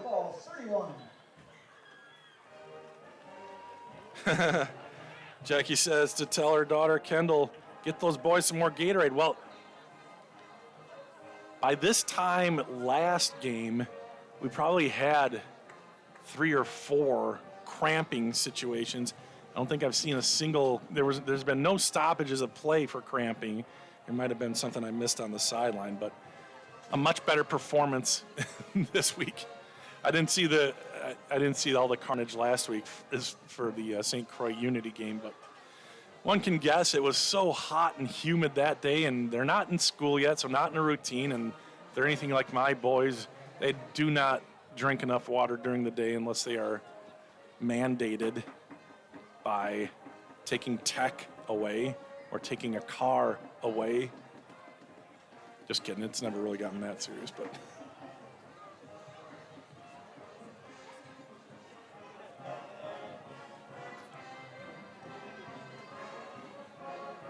Shout out the girls, the Grantsburg girls volleyball team. They're, what are they? They're 6-1 on the young season. Had a 4-match tournament this morning or today. The Menominee, the Sprawl, Menominee Sprawl, held at Stout, I think.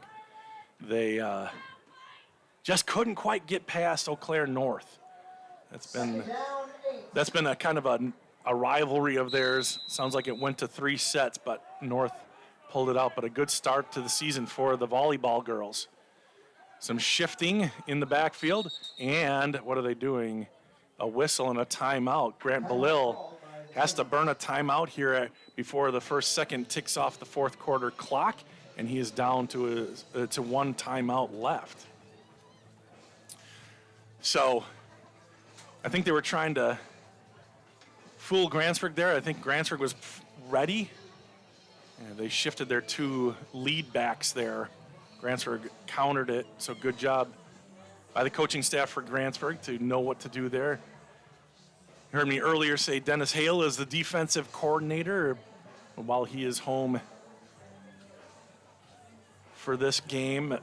Seth Coy stepping in and doing a fine job as the defensive coordinator against a very good St. Croix team. They don't do a lot, but what they do well. And this, does somebody know that?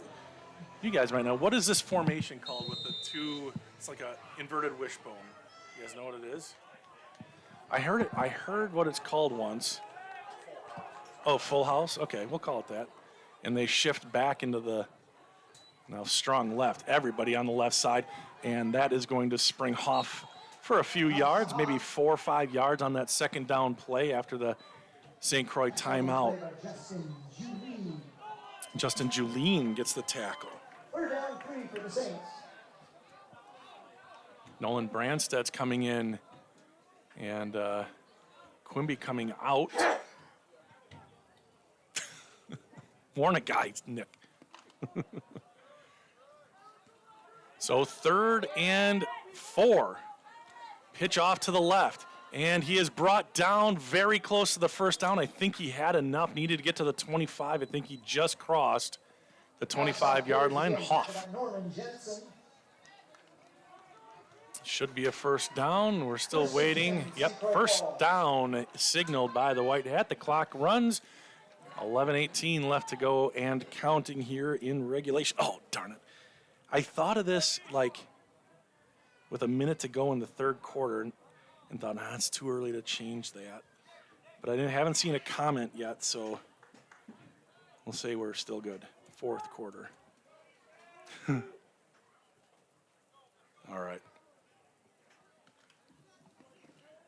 What do we have on the stream? 243 people logged in. Awesome. Here's the first down.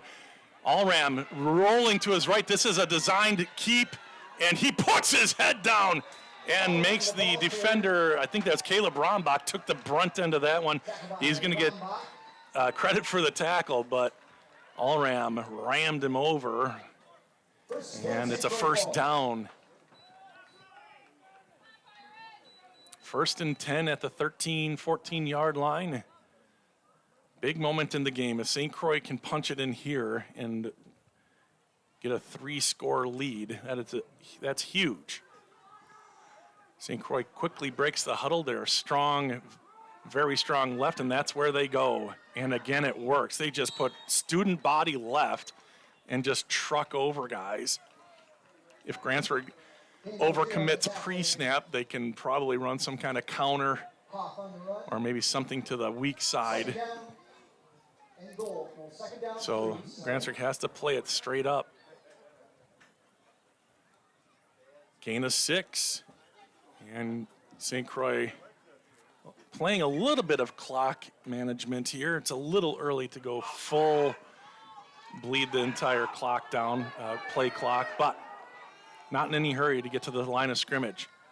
Handoff, no, it's a fake. All Ram up the middle. They're trying to strip the ball. They can't, but they do stop them at about the 5-yard line.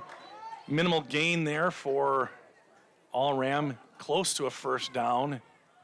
It'll be 3rd and about a yard. Nolan Branstead in on defense, makes the tackle. 3rd and 1. And some discussion still over on the sideline.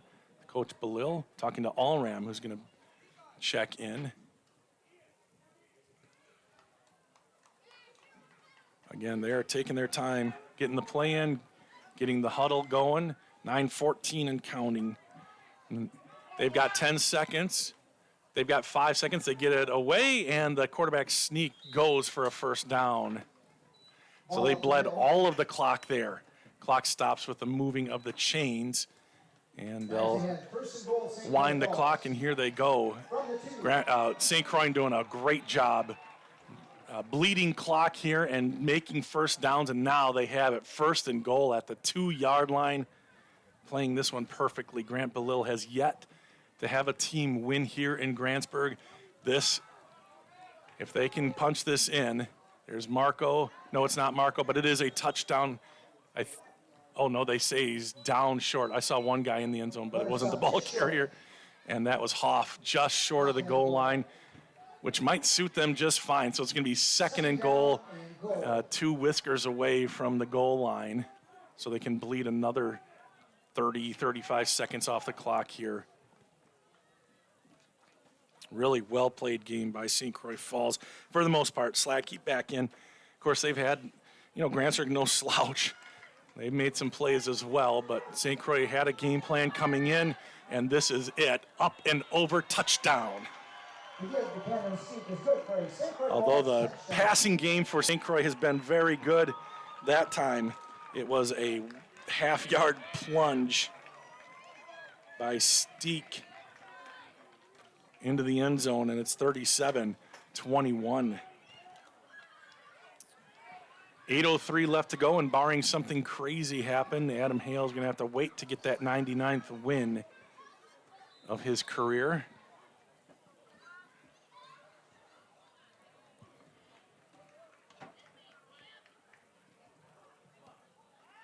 And the kick again by Nichols is good.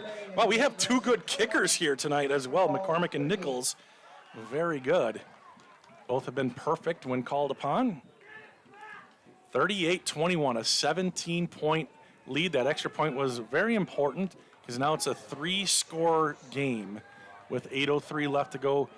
Coach Hale and the Pirates have to pull a rabbit out of the hat here at home on Military Appreciation Night. Again, Pirates coming up. They are at Webster next Friday. That's a 4 o'clock game. And then at Glenwood City in 2 weeks.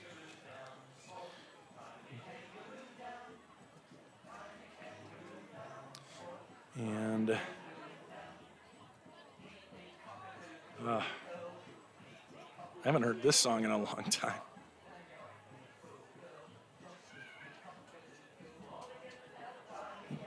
Timey Kangaroo Down Sport, and this is probably in honor of the new guy,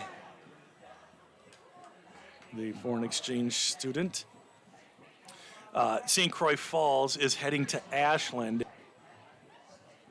next Friday, and then they host Northwestern in 2 weeks. So good luck to St. Croix the rest of the season.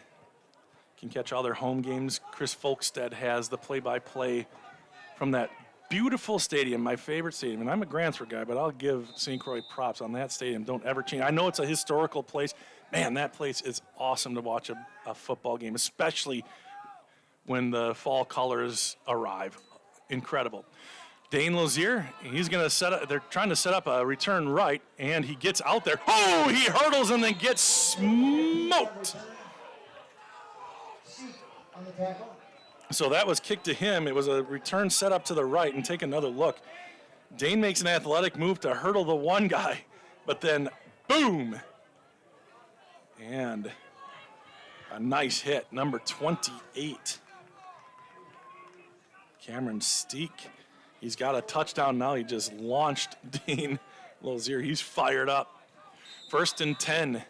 Grantsburg has it at the 35-yard line, right hash mark.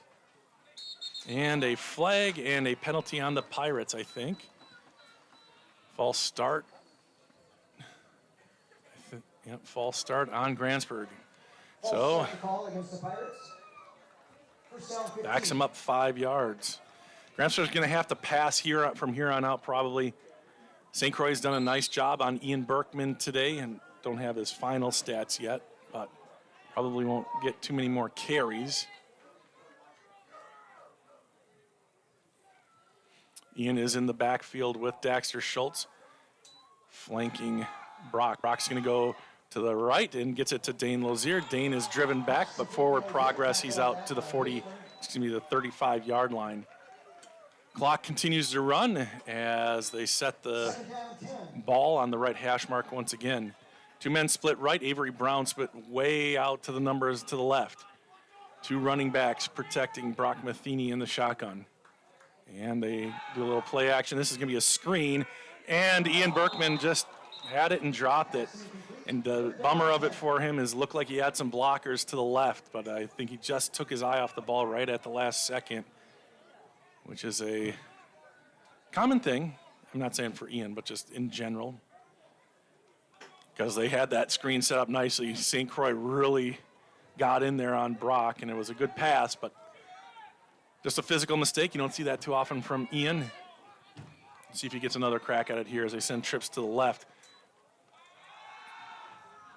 Brock steps up, moves through the pocket. He wants to get his guy going, and Avery was blocking. The ball hit him in the backside.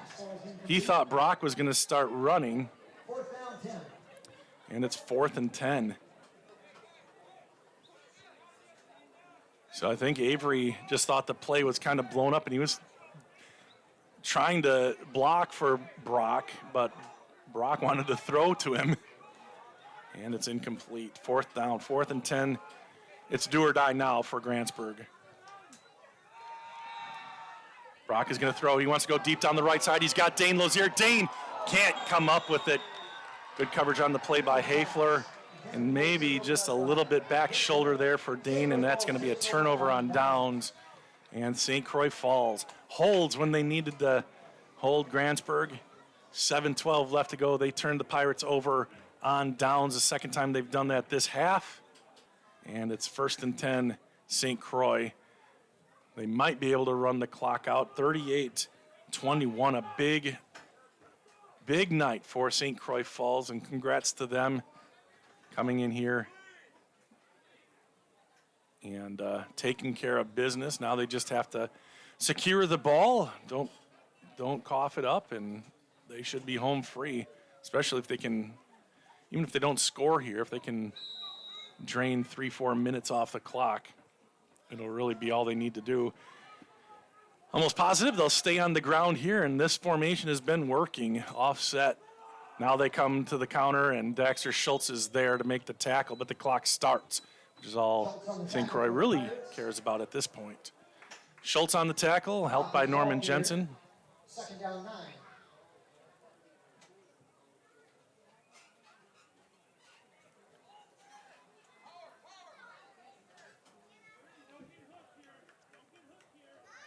So happy Labor Day weekend. Enjoy the long weekend, everybody.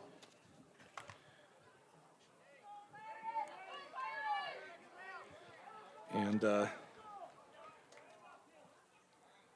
after this play, we'll do a few more shout outs. They're going to drain the clock. Here's Hoff. He gets about 4 on second down.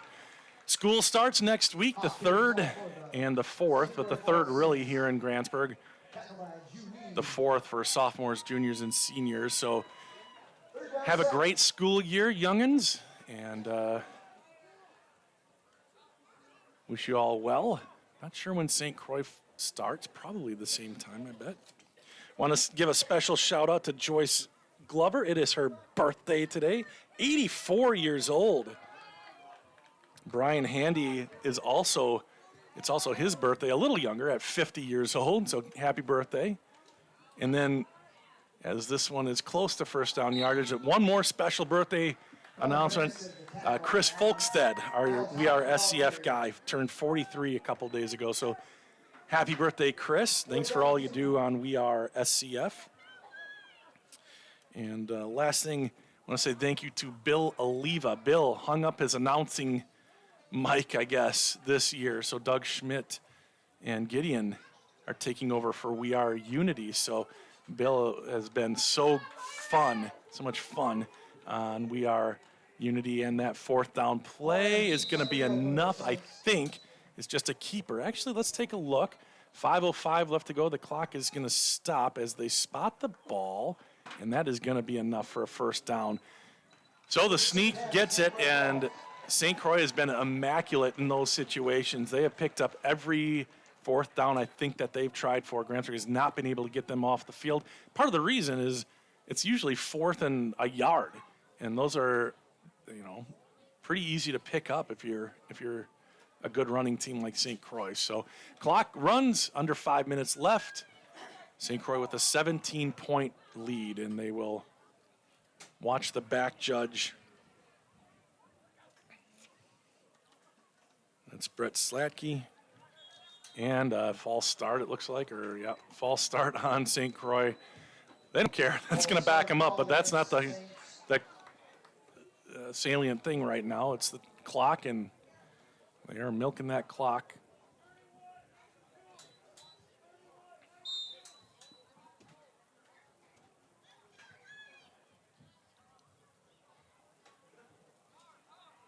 So this game really came down to those turnovers. 3 fumbles for Grantsburg before they could even break a sweat, really. St. Croix scored on 2 of them and have done a good job here. Passing wide open, touchdown. Really surprised that they went with a pass there, as the game was pretty much at hand and they had 1st and 15, but they chose to pass it, and that's that.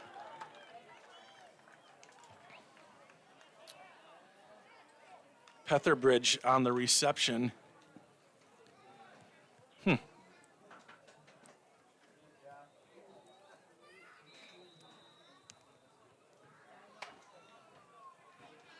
44-21, we'll put those points on the board.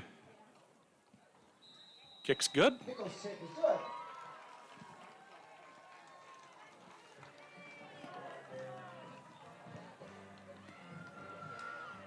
So obviously Grantsburg was selling out to the run there, wide open receiver, because nobody probably thought that St. Croix would be passing in that situation with a 17-point lead and a first down with 4.5 minutes to go. But that one does truly put the nail in the coffin for the Pirates here tonight, and Grant Belil will go out with his first win ever here in Grantsburg, and he'll do it as of right now with a 24-point lead.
And a squib kick. They don't want to give it back to Dane, but he ends up with it anyhow.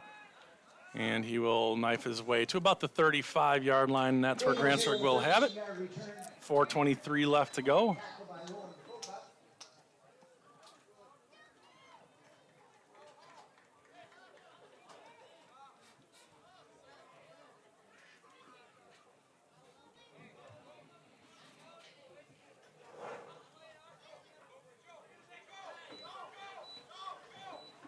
So after a demoralizing play like that, hopefully everybody stays above board in the last 4:23 here, as frustrations must be at a pretty high here, especially obviously for Grantsburg.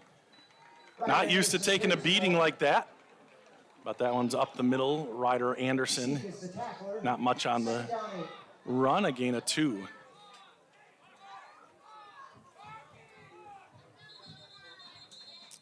And now a timeout by the officials because there's some jaw-jacking in the middle. We'll keep our eye on that. We'll see the nose tackle in the center here. That ball is stripped. Grantsburg recovers. Burkeman carries. Brady Burton was able to fall on that fumble. 3:38 left to go, and Grantsburg has really been able to they haven't been able to do much here in this second half. St. Croix has come out fired up and playing well here in this game and taking an advantage of all those turnovers. And that might be a flag. Nope, they got him off.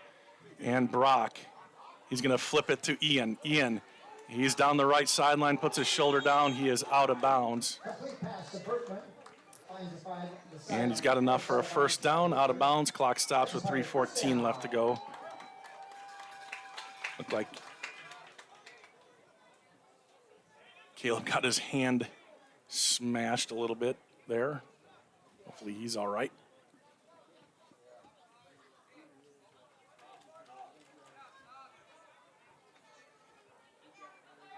Brock in the shotgun. He's going to hand it off. Anderson, no, excuse me, that's Burkeman. No, that is Anderson, Ryder Anderson. Nice gain on the play there. Gain of about 8 yards. Under 3 minutes to play. Pirates trying to play this out and put another one on the board here before it reaches triple zeros. He's got trips to the left, the Anderson brothers and Caleb Brombach, and then Avery Brown to the right. They're trying to get lined up. And here we go, Matheny. And he'll give it off to Ian. Ian, stiff arm on the other side, and he is brought down, and it's going to be a horse collar. That's going to be a 15-yard penalty on the Saints. And Grantsburg getting new guys in here in the end of the game. That's number 16. I think that's Justin Kwalik. So that's going to have Ian Burkeman come out of the game. They don't want to see a horse collar at the end of a game like this. Just trying to protect Ian from injury if they're going to horse collar. I'm sure he was just trying to tackle Ian. He's a tough guy to bring down. I am 100% sure it wasn't intentional, but Ian's going to be done for the night, so nothing crazy happens. And the handoff goes up the middle. Might have been Levi Anderson on that one. We'll see as they unpile. No, it wouldn't be Levi. He's a quarterback. Who was it? Ryder Anderson again. It was Ryder, okay. Tackle there by Croix. As Levi is the quarterback, so. Raul is going to come into the game. Levi gets the play call. Minute 50 left to go, and mop-up time here. See if they go to the air. If Levi gets a chance here. Two guys split left, two guys split right. Anderson, he's going to take it himself.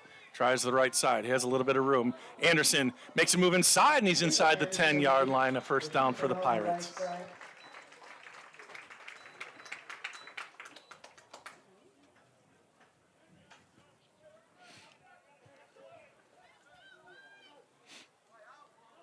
watches who on the tackle.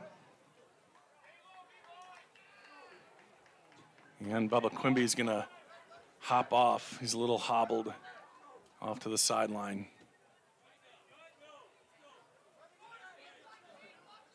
Grantsburg taking their time getting to the line of scrimmage. Minute left to go. Anderson calls out the signals. He's going to hand it off. Right side, Daxter Schultz gets out of bounds. No gain on the play. St. Croix has put in their reserves as well. Second down 4. 42 seconds and counting. They kept the clock going there. Maybe one more play. They are not hustling to get this one. Oh, now they are. Levi calls it as he approaches the huddle. 2 men split left, 1 to the right, and split backfield with Anderson.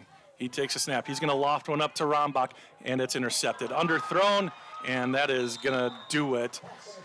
Levi just underthrows. Rombach looking for the corner, trying to get it to old number 10 like they did to Zach a few times last year. That time just didn't quite get it far enough to the pylon, and that is it. We'll see if St. Croix tries to run anything here with their second teamers with 19 seconds left, or if they just go out there and kneel on it at the 20-yard line. So next week, Webster hosts Grantsburg, 4 o'clock start. The ref crew in that game is going to pull a doubleheader. Host a JV game this Tuesday night, JV football at Grantsburg. Next Friday, Grantsburg plays a special early 4 o'clock start at Webster. So the refs are going to do the Webster game and then head down to the Unity game.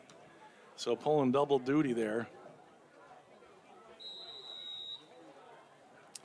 And it does look like St. Croix is going to kneel on it, and that is going to do it. Grantsburg takes, I didn't look when their last regular season loss was, but it was back in 2002. Grant Belil gets his first win as St. Croix's head coach here in Grantsburg, and does it in style, 45-21 as the clock trickles down to triple zeros, and the St. Croix Falls Saints go to 2-0 on the young season, and the Pirates drop to 1-1.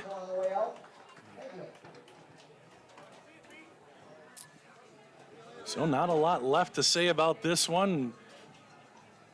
St. Croix basically had the momentum from the jump. They scored on their first possession, just pounded the ball down the field, scored, forced a turnover, scored again, forced another turnover, they had to kick it away, got another fumble recovery. Grantsburg just couldn't get going, kept coughing the ball up, and St. Croix took full advantage and really never let up. Grantsburg did score 3 touchdowns, had a couple of high moments. And thankfully, Caden Folkstead, all indications point to him being okay. Hopefully there's nothing permanent or long-lasting with him, but that was really the only injury of the night, so we're thankful for that. And that is going to do it. Grantsburg plays at Webster next Friday. Let me get that St. Croix game. St. Croix, oh darn, here it is. St. Croix's at Ashland, and then they host Northwestern, that's right, in the next 2 weeks. So that is going to do it here from Grantsburg.